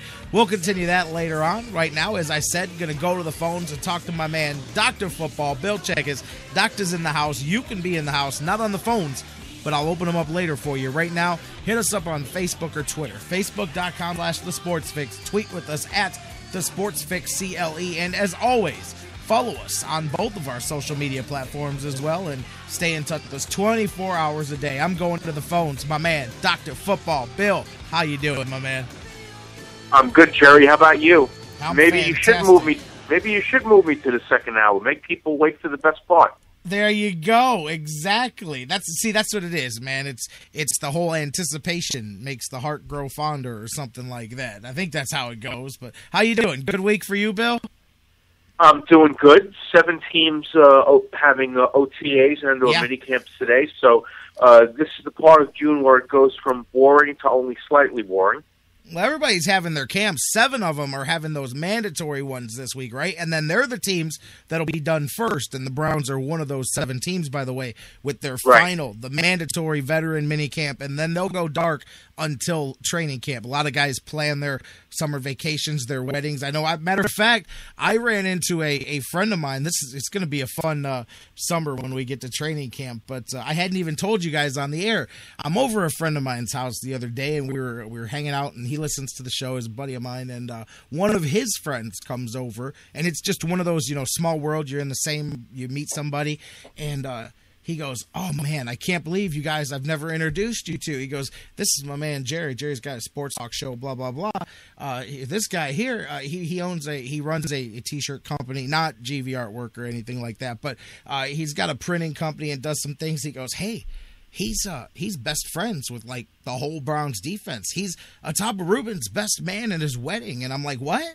Hey, wait a minute, you and I need to get to talking here." He's like, "Yeah, Ruben's my man," and he pulls the wedding invitation out of his bag that he had with him, and sure enough, there it is with him in the wedding party. And I'm like, "Well, you really are the best, man." I'm like, "Hey, I wouldn't mind hanging out." He goes, "Hey, man, you come over. We're gonna have the guys over, man. We'll hang out." Because I was like, "Hey, why don't you hook me up? Let me get some guys on the phone for the show." He goes, "The hell with the phone. You can come on over and barbecue with them, man, and you can ask them whatever you want." I said, "Cool." So, but it was just one of those small world things, and he's like, "Yeah, Ataba Rubin's my best friend. I'm the best man at his wedding." I said, "Well, what do you know? I talk about Ataba Rubin all the time on my radio show." So there you go. Just one of those goofy small things. So, but a lot of guys do that. They plan their weddings. They plan their little 2-week cruises during that period between the end of June and the end of July. Right. That's more or less the official, unofficial vacation time for 90% of the NFL, from folks in the league office through down to the teams and obviously the players themselves. You usually get an idea of the type of vacation the guy is going on based on whether or not he has kids or not. If he's already got the wife and the 1 or 2 or 3 kids, it's a Disney cruise or it's somewhere where there are a lot of kids' activities. If it's just him and the lady, it might be somewhere a little more adult romantic. Absolutely, So Brown's one of those teams getting those veteran mini camps in here, getting that out of the way there, and then trade. And you know what? I don't think they have. I don't know if they've announced the official training camp day. It's usually that last week of July, beginning of August there, somewhere in there. I'm not sure what the actual start of Browns training camp is, but I know who won't be there. You know what? Before we get into the Browns, I want us to jump back, Bill, to us last week, because you and I were talking about the concussion deal and Dan Marino adding his name to it. Brother, it wasn't 3 hours after you and I got off the air last week that already the story was switching, and Dan Marino, somebody got to him. Somebody in the NFL, somebody in his circle said, whoa, Dan, there's no reason for you to be in this, because he very quickly retracted his name. And I even got a kick out of it. He said it was an accident that it happened, but I don't know how many people accidentally stumble into being involved in a lawsuit. But regardless, he very quickly, I had to have been some pressure, because he quickly retracted almost as soon as that story hit. Talk to me about that. It's kind of a little strange to me, because I know, unless I'm wrong, and he's keeping it very close to the vest, I know he's not being considered for any new position on the broadcast side of things just yet. I mean, I know he's got his gig with the Dolphins during training camp, and that's something he does. On Dolphins local TV, he does a little commentary for them, but. Nothing of great importance for the entire regular season, unless, of course, his testimony is hinging on whether or not he gets a position next year, in which case, well, then sure, you want to retract your name from being involved in a lawsuit, because you may be getting paid by the very people you're suing. I mean, I thought it was really strange, because here's the thing. You and I just talked last week about how he didn't have to put his name in it to begin with, because it was class action. Any player who files for damages will be covered. So regardless if their name's on it or not, every player there would be covered. So he didn't have to do that. And I just, like you said, I don't know of any pending jobs or anything like that. So I don't know, but it just was weird. How he came into it, and then boom, very quickly jumped out of that thing as well. When I saw that, I actually made a note that day, because a week, so many things happen in a week. I never remember that stuff. I said, next week, remember to come back to this with Dr. Football. So, it is what it is, and a lot of it is posturing and all. Hey, you know what?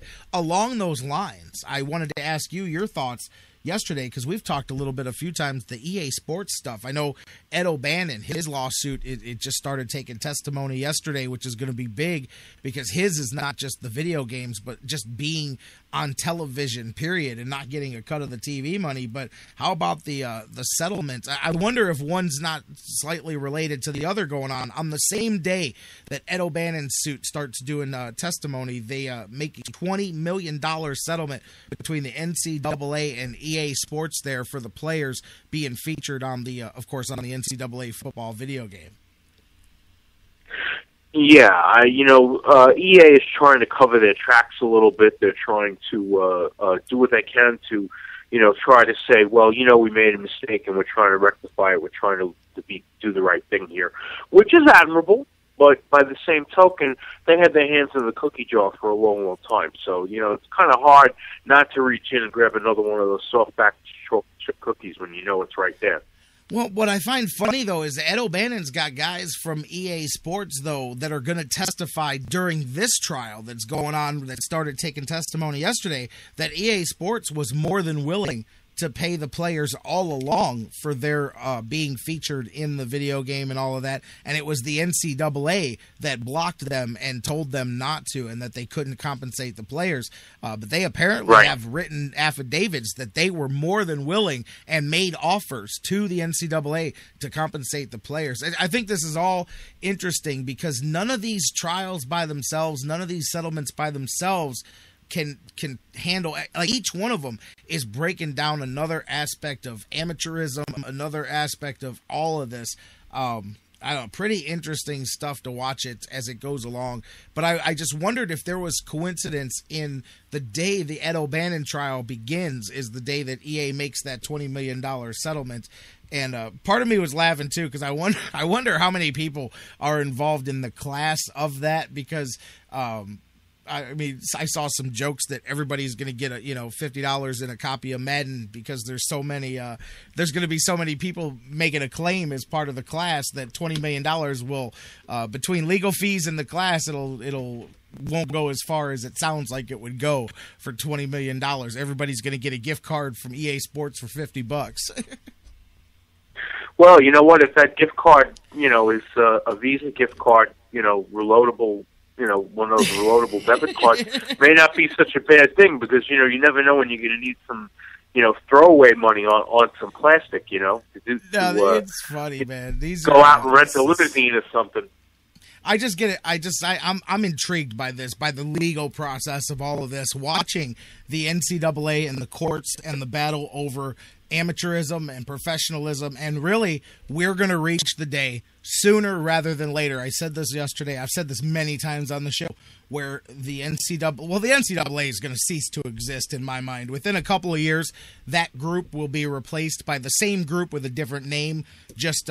I think that it's a matter of time before the NCAA gets torn apart and rebuilt into something else. But it's just, at this pace, the minute you break down that amateurism wall, you have just created a minor league system for the other sports, which is what they've been all along, but it's just going to actually become that. It's just going to become another professional sports league.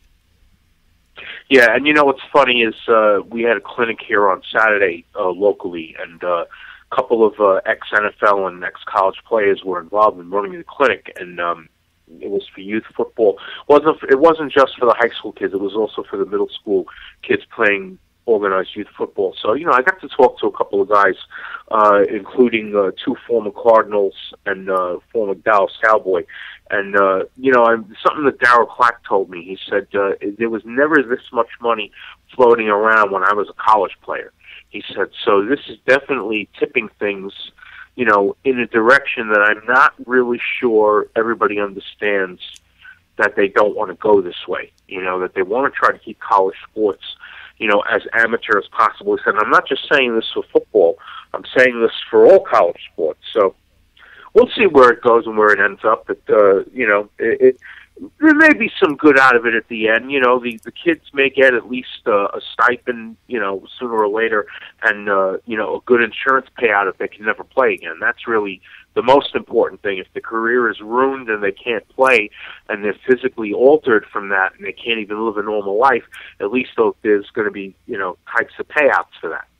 I'm with you, man. I think once, and I do agree, there's a ton of money here. I'm not saying players shouldn't get it, but the minute that you break down this wall, then this facade of amateur athletes, and you start doing it legit, what you've basically got is a paid beginners league, a feeder league, if you will. But it's a limited time. Like, you can only play in this league for 4 years at most, and most people are only going to be able to do it in the early portion of their career, but you're basically going to have a paid feeder league to professional sports in general. And there's ramifications. There's so many ramifications. We could probably talk about this for 10 or 12 hours rolling on with it. But I just wanted to get your thoughts on that. We'll talk more as stuff goes on. I want to get back into the NFL, we talked about camp and preseason and all of that. Hard Knocks, a lot of people in Cleveland talking about the fact that the Browns were one of the teams that and it wasn't the Johnny Manziel thing. It was actually before the Browns even drafted anybody. But the Browns were one of the teams that were asked, and because they have a new coach, they have the option. That's the only teams that have the option of saying no are teams that have a first-year head coach. So the Browns utilized that option, and Mike Pettin decided he wanted nothing to do. There's going to be oh man, could you imagine before they, not knowing that they were going to draft John Manziel and not knowing what was going to already be looming, had they brought that in as well? And I know the Hard Knocks people are like, oh, damn, we almost had him, but at least they know next year if they want Cleveland, if they want to televise the circus with Johnny Football, the Browns won't be able to turn it down. But I thought that was a very smart move to keep that out. Not only that, but the Hard Knocks curse. It's not like the teams that have these guys in have exactly had a great season following. Yeah. If you ask Rex Ryan, he'll tell you it's kind of a curse. Yeah. And it's really funny because being that I was still working in the New York area at the time, I remember recording those shows with the Jets, and they were replayed back on the local HBO feed a couple of times in the 2 years after the Jets season. So they really haven't done well, and it really hasn't been a moniker of good, of a good tiding to to get that gig and be on TV during the preseason. I'll tell you one thing. I know from talking to Tom Coughlin back in the day. He says, I want nothing to do with that. And, if they ask me and I have no choice, I have no choice. But if I can avoid it, I don't want to do it. And almost all coaches, to a man, kind of say the same thing, and they don't have a choice. Like I said, the Browns won't have a choice next year, and I got to tell you, part of me says just plan on it now. Hard Knocks, I got a funny feeling that the destination point for Hard Knocks next year is going to be Cleveland and the Cleveland Browns because of John Manziel. I mean, more than anything else. I mean, that's all you need. Most likely, even if he survives his year as a lowly backup, as some people would say, even if that is the way the year goes, even if he was to make it all season without playing, which I don't think is going to happen, but even if that happened, year 2 is the year of Johnny Football, no matter what. I'm telling you, unless young Senior Hoyer wins himself a Super Bowl, year 2 is going to be the year of John Manziel. And so you know that Hard Knocks is going to descend right down on top of that. And then it's like pouring gasoline on the fire. Like it's not raging enough. But at least for this year, Browns were one of several teams that were approached with new coaches that had the option to turn it down, and they went ahead and turned it down. Hey, talking about the Browns, last week when you and I were talking a little bit, I think I mentioned this actually, and I said, man, I don't think he makes the training camp roster. Jamorris Slaughter, some people surprised just because he was just a recent draft pick, but Browns cut ties with him as they continue to pare down the roster and get the group of guys that they want to bring into camp. But I just remembered we mentioned him when we were talking about some of the defensive backfield, the safety people, and I said, I think the Browns would feel more comfortable with some of the cornerbacks they got taking some snaps at safety than Slaughter. I didn't think this new regime liked him at all, and clearly he did not do well with them because they cut him loose with a quickness. Yeah, and the other thing is, folks don't realize yet how really, really good this draft was in the eyes of a lot of draft evaluators. I saw something this morning. A lot of people were giving the Browns a A- or an A draft, which I think is a little bit much. I do definitely give them a B+. It's silly before they start playing football. Any grade, but I know what you're saying too. Right. Yeah. But the thing I do like about it is the fact that they addressed with this draft, all the major needs. They each one that they identified as a major need. Now, obviously, quarterback is a major need, and they should have done that maybe with the 4th pick or with the 7th pick instead of with the 22nd. Maybe the 22nd pick is kind of a linchpin issue for the Browns with quarterbacks because, like everybody said, this is the 3rd guy they picked in that area of the draft. I think what Johnny has a little different over Brady Quinn and Brandon Weeden is, he has a little more expectation on him. When Brady Quinn was drafted, Brady Quinn had a lot of folks expecting him to do well, but not to the same level as a kid like Manziel. And Weeden was just an anomaly that just never worked out the way it was supposed to. So, you want to give the Cleveland fan base a good shot in the arm here because they're looking at a guy. They're saying, "Come on now, we need this guy to produce," and he will produce. The question is how much and how quickly. When you said, you know what he has different than Brady Quinn and Brandon Weeden, I was sure hoping the next word out of your mouth was talent. I'm just saying. He does have talent, but that's obvious. He does have more talent than Weeden does. Well, you just made a lot of people breathe easier there. I would hope so. I would hope that the guy who turned in the card for drafting a quarterback had more talent than Brandon Weeden did. Anyways, that's my Brandon Weeden parting shot. But yeah, I do. I hope that the guy that ran the card was more talented at what he did. And you know what? You bring up Weeden. What did I see? Something, just one of those quotes that makes you, Des Bryant. It was like on Pro Football Talk. One of their headlines was like, Des Bryant says Weeden doing great and awesome or something like that. It was like a crazy quote, and I'm like, come on. You can't put Weeden in this sentence like this. Come on, guys, man. It was a TMZ quote. It was a TMZ quote. That's what we call those when we see those. Yeah. It was pretty funny. I'm like, come on, man. You've been hanging out with Josh Gordon or what, man? But Anyways, you get a kick out. Well, out of the OTA compliments. To Whedon's defense, in Whedon's current defense, to his credit, he inherited a rocky situation here with being the guy behind Romo, and Romo doesn't even know if Romo's going to be ready for training camp at this point, and that's what really has Cowboy Nation up in arms, is because they put their whole being for the next 3 years on this guy, and if it doesn't work out and this guy does the whole 3 years, he's going to be in his mid to late 30s by the time they're ready to find another quarterback. They're going to be in some trouble if he doesn't win this year. Let's put it like that. Yeah, for sure. Here's the quote. Des Bryant says, Whedon doing outstanding and great. And, hey, more power to him, man. I want to watch him do great from all the way up here 5,000 miles away in Cleveland. Thank you very much. Good luck to the Cowboys, though. But the big question with that, Jerry, and I don't mean to cut you off, is whether or not Des Bryant is using the entire level of his vocabulary with that statement. That's really the key here. Nobody hasn't actually been to camp yet. He's just going off what somebody else told him.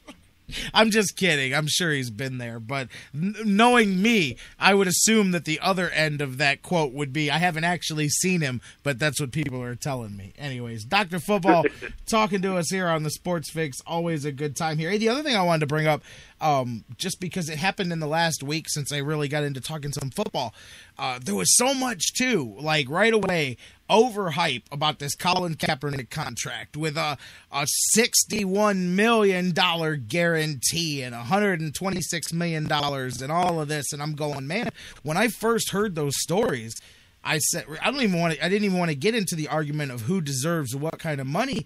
But I said, man, that's a handicap to any team that's got that kind of a contract, because the original announcement, and this is what I hate about Twitter reporters, because very quickly this thing got out there like it was true. Like this was actually a guaranteed $61 million with another $65 million on top of that. Not even close. Actually, this is like a really complicated contract that has outs every single year, with guarantees only being locked in year by year. So it does have like $61 million of it guaranteed, but not from the get-go. Each year, another $12 million, $13 million, $16 million, whatever, as it goes on, gets guaranteed, and it locks in on April 1st. So this team was able, I got to give kudos to whoever came up with this for the 49ers and whatever, because this is as team-friendly as a player-friendly contract can be, because it looks like you're guaranteed a crap load of money, but the team can get out from underneath this at any time. Yeah, the years guaranteed, I believe, is only 3 years that are guaranteed is the first three. I think if they want to cut ties with him in the fourth year, they can do that if all of a sudden he has what they consider to be a career-threatening injury, or if they decide he's outlived his usefulness on the field, which that I think will be hard to believe. But this is the way they're writing these contracts now, because of the current situation in the collective bargaining agreement. Players want 50% of the contract, to be guaranteed money. And the players that are playing well and that can support that type of a claim are getting it. The ones that aren't are getting more like about 20, 25%, maybe 30% of guaranteed money in their contracts. That's really the demarcation line. A really good player is going to see closer to 50%. And I'll tell you, just looking at this and really looking at this breakdown, it's kind of foolish reported, because you would think, and I'm sure the agent loves that it sounds like what you said, like he got 50% of this thing guaranteed. But right off the top, right now, if something happened, $13 million is what's guaranteed the day that they signed this thing, the signing bonus and the base salary of less than $700,000 this year. And they've got, like you said, for the next 4 or 5 seasons, it is the injury guarantees on April 1st, which means literally every year. I mean, they could cut ties with him on April 1st and get out from underneath potentially, $100 million here in guarantees. It's just amazing. Plus, they put this contract together the opposite of usual. A lot of times there's escalator clauses where the more things you do, then your salary goes up. They've got reverse escalator clauses in this thing where unless you get your team in the Super Bowl or are named first team All-Pro, the deal actually de-escalates each year by like $2 million or whatever. So he actually, by playing well but not going to Super Bowls each year, you actually personally lose a portion of this. Up to $12 million goes away there, which is odd to have a player's contract money tied into the performance of a team in reverse, meaning it goes away if you don't succeed instead of adding to it if you do succeed. You know what I mean? Which is kind of a different way to do that. And in-game bonuses too. Starting at not this year, but with next year as part of the contract, $2 million a year on top of everything else is healthy roster bonuses, which every game that Kaepernick does not play, he loses $125,000 off of his contract. So it's almost like give backs during the season for injuries as well. I got to tell you, as much as Kaepernick's agents will frame this as a win and a earth-shattering contract, I think this is so team-friendly, it's not even funny, man. And not only that, Kaepernick has to buy his own insurance policy. This was a kicker that I really thought was interesting. Kaepernick has to purchase an insurance policy that pays the 49ers $20 million if he suffers a career-ending injury. So you're the 49ers in the amount of $20 million against his own injury. I don't know that I've ever – maybe they don't just get publicized, but I don't know. Well, what they're not telling you, Jerry, is that he also, if he should get injured, a career-ending injury permanently, he gets $60 million. Well, there you go. So it's an $80 million policy, $20 million to the 49ers, and $60 million to him personally. But that's interesting, though. This is the deal that his agent worked out. You know, this is the deal that his agent put together. If they were going to have to buy their own insurance, he was going to get 75% of the payout. So interesting, though. It's just a very interesting and different type of contract there than a lot of people work out, and it sounds on the surface so much different than what it is. I guess you can look at it as a good, and this is the way Kaepernick has phrased it in circles, is that it gives him the ability to help the 49ers each year, which is true. That's one of the things that those outs give you, is the ability to renegotiate, the ability to make changes to allow you to stay under the cap and still have a competitive team, you know, a very, well, there's the word, team-friendly contract there. And from that aspect, yes, but a lot of risk on the part of the player too. It shows trust in the organization between the player and the agent, so different. I guess it is groundbreaking, but I think in a different way than the initial headlines. The initial headlines were groundbreaking because of huge amounts of money. Different. Right. It's groundbreaking because there's some, you know. And you know what it is? You know what it is, Sherry? Because of some of the players having behavior issues, this is a way that the league has, this is something league owners and cap negotiators have come up with to mitigate some of that. For example, if you get a player like Justin Blackmon or a player like Kenny Britt, who has trouble with the law, this is a way for teams to have an insurance policy of their own on a player having, shall we say, behavior issues of various types. Absolutely. Oh, yeah, absolutely. Definitely interesting. And it's going to be, I want to see how this affects big player contracts in general and quarterbacks too, because there's a lot of quarterbacks coming up in the next few seasons that are going to be looking to get their payoff too. So interesting to see how this plays into some of those other ones. Dr. Football, my man, always a great time talking to you. We were all over the board today talking about the latest with the Browns and the NFL. Always a great time on Tuesdays when you're with us. I look forward to catching up to you next Tuesday. We will be on the back end. We'll see what happens here with the last set of OTA camps here for the Browns before they head into the training camp period. So we'll talk about all of that and whatever else happens between now and then in the NFL. Right, we're going to have our little.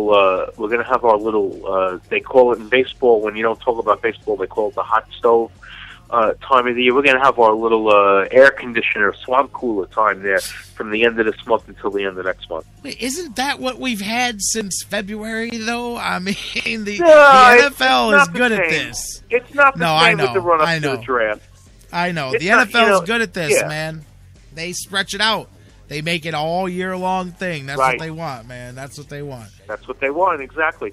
That's what they want. Don't be surprised if you do hear in the next few weeks that a deal is signed for the next 6 years for where the draft is going to be held. I can tell you it won't be in New York all of the next 6 years. It will probably come back at the end, but we're going to get a couple of years now. The draft will be located in different parts of the country. Yeah, Chicago, L.A., I've seen some other cities named. I know Canton had thrown their hat in the ring, but their bid was not considered, at least to the next round of things here. But I hear the same thing. I hear it's a done deal for New York. And, hey, whatever. Take the thing on the road. I don't know. I don't think it's that big of a deal either way, in my opinion. But I'm sure to people that go that are in the Northeast, they're not happy that it's moving. But to me, it's not a big deal. And the other thing is they want to put it, if not necessarily in a football stadium, they want to put it in a larger venue. Radio City only seats 6,500 people, in the best of times. It's a great place to go to, and having been there, all the last several years, except for this past one, I could tell you it's a great place to hold an event like that. But then again, it makes it hard for a lot of people to get in. So they want to do something where they have it in a basketball or hockey arena so that they can have 15,000, 16,000 people instead of only 6,000. 6,500 people to watch the draft. Kudos, NFL. You have won the sports marketing game when you can get that many people and turn them away to go watch people run up cards with names of other people on it. Man, that you win. Baseball, basketball, you lost. Just give a standing ovation to the NFL because they figured it out. I don't know what it is, but they market the hell out of it, and they have figured it out. And 800 people don't realize 800 of those seats are paid for VIP, so they're charging $400 a pop for 800 of the people. $400 a pop to go sit VIP and pop bottles at the NFL draft. Wow, man. I mean, hey, listen, I get it. People make a living. You've done it for 30 years. I understand the business and the technical and all the needs and the sports business of the draft. I get that. But damn, to sell that kind of tickets for that kind of money to go sit at the draft, wow, man, you win. I'm telling you. Other sports just give up. They win. You just got they've come a long way. Place. They've come a long way from the ballroom at the Sheridan Center, my man. You're playing for second place, everybody else. Just letting you know now. All right, Dr. Football, my man, always a good time. I look forward to catching up with you next Tuesday. All right, Jerry, we'll speak to you then. Have a great week and a good weekend. You too, my buddy. Enjoy the summertime here. And you guys can check him out at Ask Dr. Football on Twitter. Ask Dr. Football on Twitter. We're going to take a break. When we come back, a lot of people talking about the Cavaliers here. Did Dan Gilbert make an end around? Obviously, he must have to make the offer that everybody's talking about here, John Calipari. We'll talk about that. Mark Price coming in to interview, a name from the Cavaliers' past, very popular name. But does that make him a good candidate to be the head coach? We'll talk about that. Derek Fisher going to coach the Knicks, another player. Is this a trend? Stepping right off the court and right onto the sidelines now, following Jason Kidd's example there. We'll talk about all of that, crazy Don Sterling, and so much more as the Sports Fix rolls on, baby.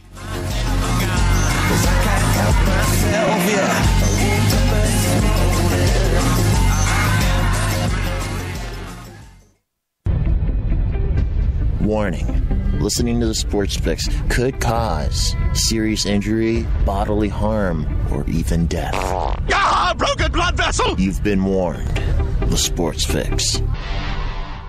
Hey guys, before we go to the break, I want to talk to you a little bit again about our good friends at Harry Buffalo North Olmsted. Of course, you know during Brown season, we're there each and every week. What a fun time it was last year. But not just that, so many more reasons for you to check out the Harry Buffalo today. the UFC, the Ultimate Fighting Championships, some of the hottest fights in the world today. Each and every one of their huge events. Harry Buffalo is one of the few places in Northeast Ohio you can go there and watch each and every UFC fight at the Harry Buffalo. And let me tell you, I've been there. The people are out the door. They are to the rafters. It is one of the craziest environments for some UFC fights. Wing Mondays, they've got great deals on wings and drinks, and every day of the week there's a different special, a different deal. And don't forget the Bison Burger, the unbelievable. It is the combination of a fantastic burger and eating healthy combined into one unbelievable sandwich. You have got to get a Bison Burger while you're there. So whatever you're looking for, whatever day of the week, Monday through Friday, Saturday, Sundays, there's something for you at the Harry Buffalo North Olmsted, just outside Great Northern Mall. Check them out today. Harry Buffalo, join the herd. Hey, this is Antoine Jameson, and you listen to the Sports Fix. Whether it's an oil change or a new set of tires, Quick Lane at Valley Ford Truck has you covered for your car care needs. They're your neighborhood quick service experts. They also offer a low price tire guarantee. Choose from 13 brands, and if you find the same tires at a lower price within 30 days, Quick Lane at Valley Ford will refund the difference. 5715 Canal Road, right under the 480 bridge in Valley View. Come see why life is better in the Quick Lane. quicklane.com/Valley Ford Truck. The Sports Fix is now available every day on the world's largest internet radio service, iHeartRadio. Download the free iHeartRadio app, subscribe to the show, and get your fix. No football? No problem at Harry Buffalo North Olmsted. The excitement never stops. Every day of the week brings a different set of food and amazing drink specials. And now,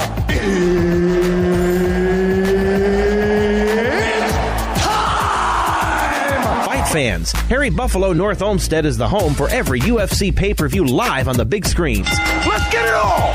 And let's not forget their mouth-watering trademark, the Bison Burger. They sure are good. Nobody does bison like Harry Buffalo. The perfect combination of healthy and delicious. Hey there, eat up, y'all. You's as good church-going folk. Y'all deserve a little treat. What are you waiting for? Get to Harry Buffalo, just outside Great Northern Mall today. Harry Buffalo. Join the herd. Hi, this is Dean Chenoweth, head coach of Cleveland's Lake Erie Monsters, and you're listening to the Sports Fix.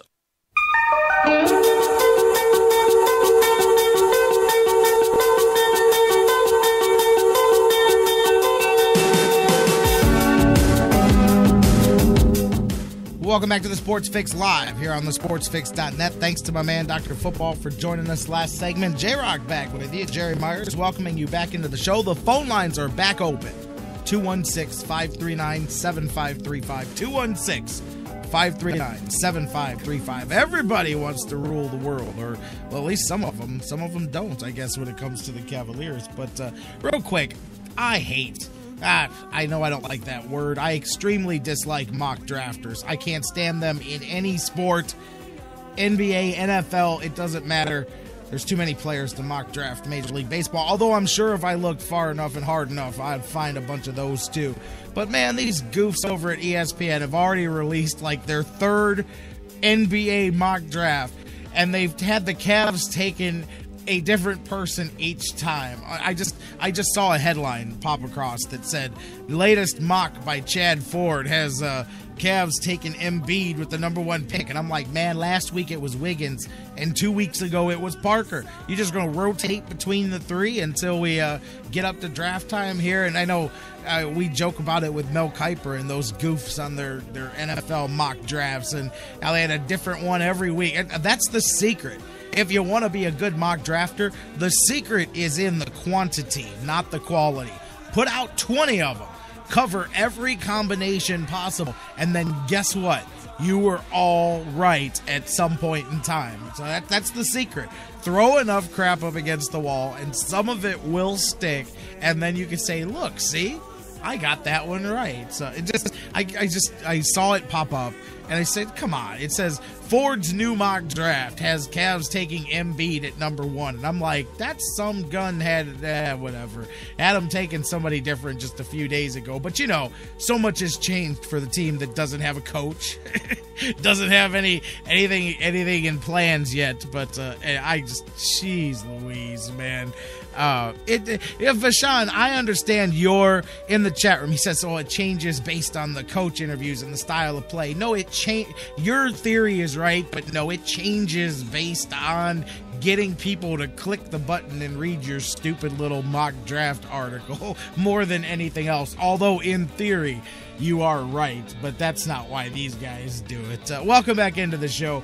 Talking some basketball, talking some Cavs, because in the last 24 hours, a lot of talk has come out that, and you know what?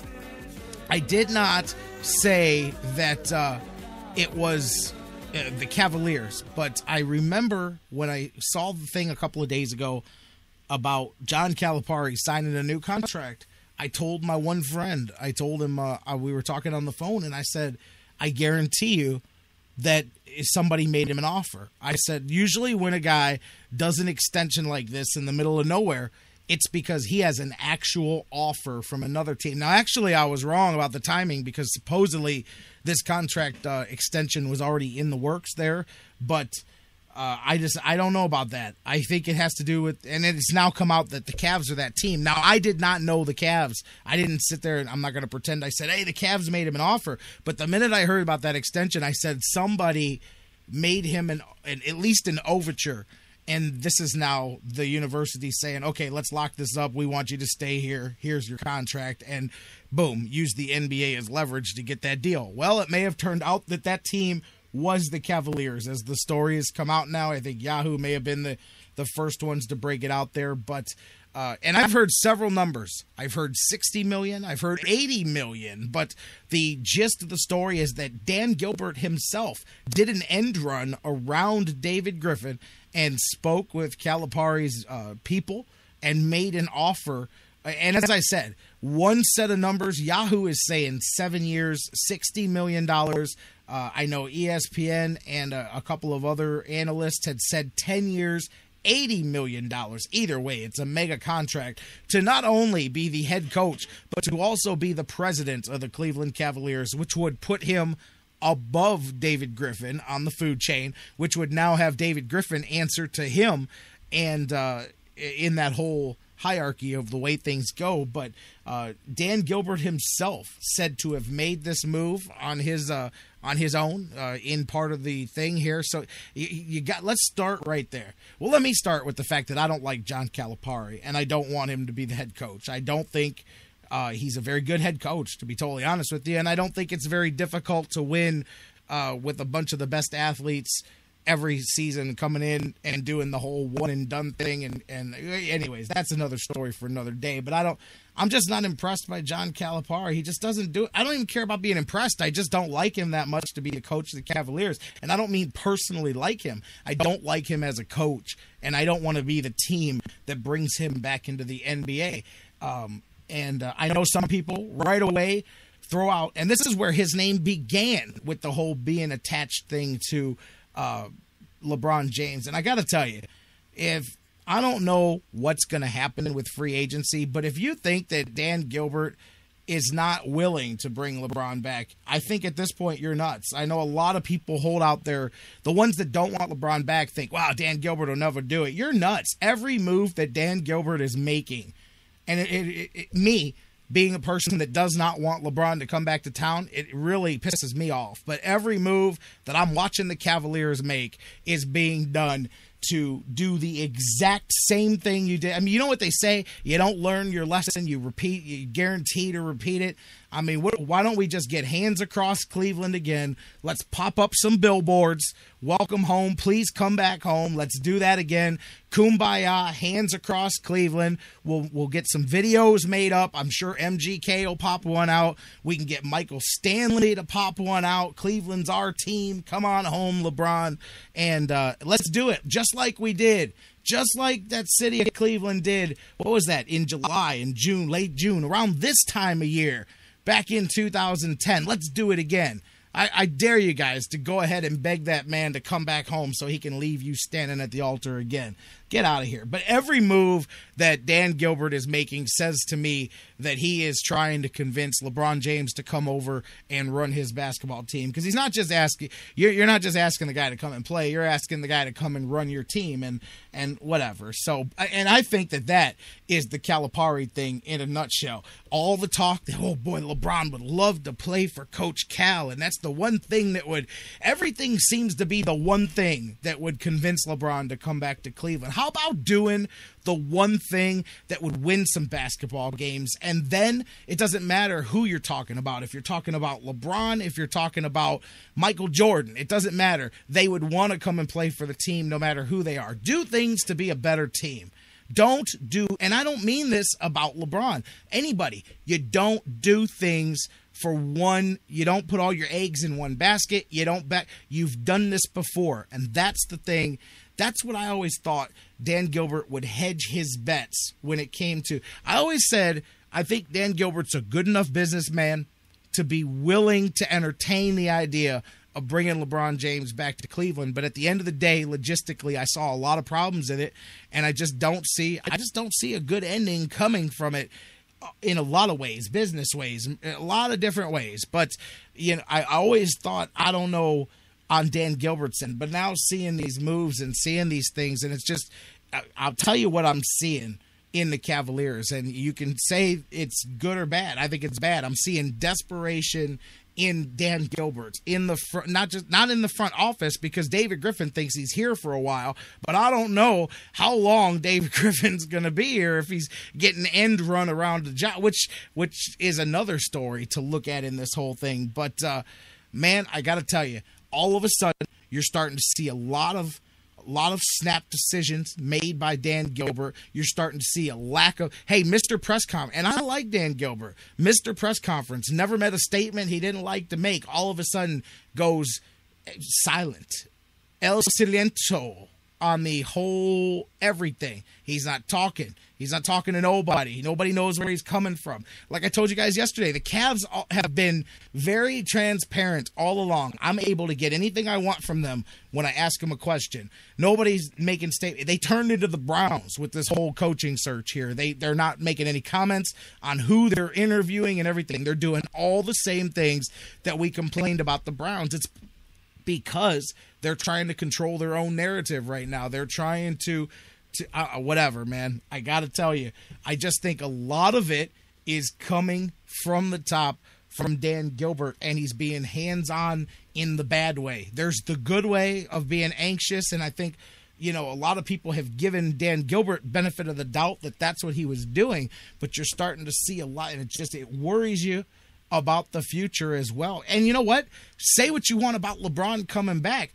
One of the reasons that LeBron James made his decision to leave was because of short-sighted decisions in putting the roster together and a lack of building for the future, which left you with limited options as far as having to make trades and free agent signings and things like that to improve your roster. Those were snap decisions made from the need to try to keep LeBron James here and keep LeBron James happy. Do you think, I'm just going to go here since this conversation's out there, do you think if LeBron James chose to go to Miami with his friends and a situation that he wanted to be in, and he left himself out clauses for 4 years in a row, do you think if he left himself out clauses to go to Miami, that he's coming back to Cleveland without out clauses to get out of here too? I'm just saying. I mean, so the same short-sightedness, you're thinking, oh, well, it's a different era. It's a different day. You got this Griffin guy in charge, and he's happy, positive, happy, shiny people. But it doesn't matter if the same short-sighted decision-making, if impetuous decision-making is being done. And that's what I worry about when you hear about the end run.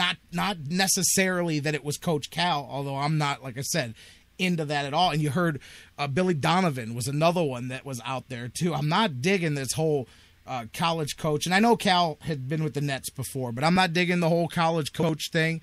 Not really interested in that at all. But this big offer made and a complete end run around David Griffin, which just shows that Man, I'll tell you, everybody's ready to throw the man overboard. And who knows? Listen, they'll hold a press conference in 2 weeks and tell you that everybody loves everybody. It's up on the wall. It's written right there. Everybody loves everybody. But, and Dan Gilbert will say some things, and David Griffin will give you some positive spins on it. I'm much more interested at this point in seeing what they do with the player decisions because this head coach thing, it's all over the place. Mark Price, that's the other thing I wanted to get into. He's also been mentioned as coming in. He's in today, actually, to get an interview. And Mark Price, first year, it would be a first-year head coach. And, again, that's not something that means teams are necessarily not going to do it. But he's at least got himself some assistant experience in the last few years, most recently on the bench with Charlotte. I mean, he'd be a big, popular guy here, but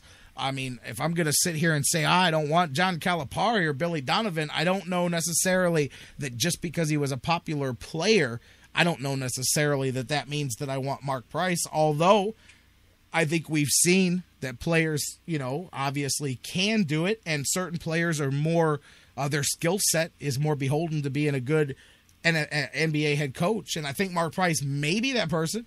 I mean, it would definitely be a hell of a public relations deal. I can absolutely tell you that. And it would be nice. It would be nice even if just to see him in a similar bench position, but here in Cleveland. I've kind of said that for a few years. Last time I talked to Joe Tate, I asked him the same thing. But as of now, we know for sure that there's going to be second interviews for Tyronn Lue, for Alvin Gentry. Both of those guys will be coming back through. And we talked a little bit yesterday about some of the other candidates. I still think it's Alvin Gentry's job to lose. I think they're interviewing all these guys, much like the Browns said they were turning over every stone. I think they're interviewing a lot of these guys. A lot of these guys, it's not for the head coach job. Some of these other interviews, like I said, the guy from Tel Aviv, Blatz, a couple of other guys, these are assistants. These are guys coming in for other interviews that people are falsely reporting as head coach candidates. But I think the driver's seat on this thing all along has been Alvin Gentry. Once a couple of the guys that they were looking at fell off the map there. So we'll see. But, man, the Calipari thing to come 10 years, $80 million to come in and run the team. I'm telling you, you don't make that offer unless there's reasons. But then again, part of me says you can't be dumb enough. Now, then again, you just paid a guy $20 million to come in and hang out for 6 months. But you cannot be dumb enough to make an offer like that only because you think it's going to get LeBron James to come back to your team. There's no way. Like, you have to also think that the guy's got something to it. Yeah, at least that's me. I don't know. I don't have $80 million to just throw away, so I don't know. Maybe I'm wrong. But you got to think that they thought there was something to it. So regardless, he turns it down. He stays there. And as I said, he said that their extension, the extension with Kentucky was before the Cavs stepped in, but I say no way. Look at the amount of that extension, of $70 million, whatever it ended up being, and look at the dollar amounts we're talking about here, $60 and $80 million. There is no doubt in my mind that this was a call from an agent that said, hey, we're not looking to go anywhere, but Cleveland's offering this much. And they said, well, we'll offer him this much, and we'll extend it. Hey, sounds good. We got you an extension. So it turned out to just be good leverage for him. But anyways, we'll keep talking about that. Cavaliers continue to search for a coach here as you head into the period. You got free agency coming. You got all of that stuff coming here. A lot of decisions left to be made for the Cavs. But the coach has to come first. But I just think, man, I wish I could have been in the room when David Griffin said, hey Dan, by the way, this Calipari thing, when did that happen? Was that before I was the general manager? And maybe it was. That may be the end, the loop. That may be how you save it. Is that might be the explanation right there, is we made that offer before we decided to keep you as the general manager. So at least, because Griffin's going, man, I talked to Gentry, I talked to Hollins. When the hell did we talk to Calipari? And I meant to tell you about that. But anyways, so but seriously, man, so many people positive that deal was made. I'm getting comments now just to bring LeBron back. No way But part of me says, no way, team's that stupid. And then the other part of me says, Mike Brown is sitting at home with Mike Holmgren sipping umbrella drinks with his feet in the sand right now, 20 million deep. Let's just say Elijah's college graduation party is going to be quite lavish thanks to Dan Gilbert. All right, guys. Hey, you know what? I'm not even going to take another break. We're so deep. We're into hour number 3 here, way into overtime. Some of the other stuff I wanted to mention on the way out the door. We got an Indians game tonight, but crazy Don Sterling, man. Whatever day you wake up, story changes. And yes, I'm laughing because the story has gone from the front end of it, which was the shocking aspect of it, to now the back end of it, which is hilarious that this cat wakes up in the morning and he said, wait, what, my team, they're taking it off with their heads. And then tomorrow he wakes up like, whatever, man. Let them have my team, man. And then he wakes up the next day. It's great. But today, off with their heads. He has decided that he is going to fight. And I got to be honest with you, I saw this one coming not because of him changing his mind, because I figured that friends of his, I mean, really, there's a lot of people, this is a political thing. Outside of the actual sales of the team, there's a lot of Republicans. I've talked to some people. There's a lot of political people that are deep in his ear. There's a lot of people wanting him to pursue legal means, not because of Donald Sterling, and not because of the Clippers per se. They want him to pursue it for the legal aspect of the case. You know what I mean? That's why, and I think that's why he's now changed his story, because legally there's people that want him to pursue this because of that aspect, because of the personal rights and what they believe is his rights have been trampled on, and the forced sale of the team and the way the wife went around the end run with the doctor. That's kind of what I'm saying.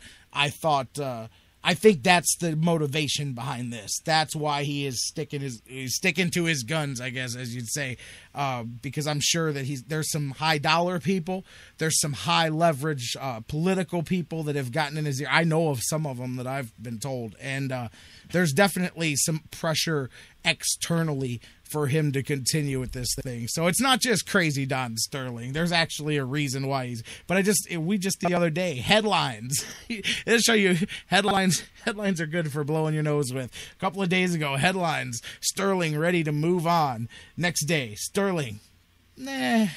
Next day, I'm suing. I want $150 billion. So there you go. Hey, speaking of him, the NBA wishes we weren't. They wished we were just focused on the finals as that thing shifted gears. Miami, San Antonio, moving to Miami tonight, Game 3.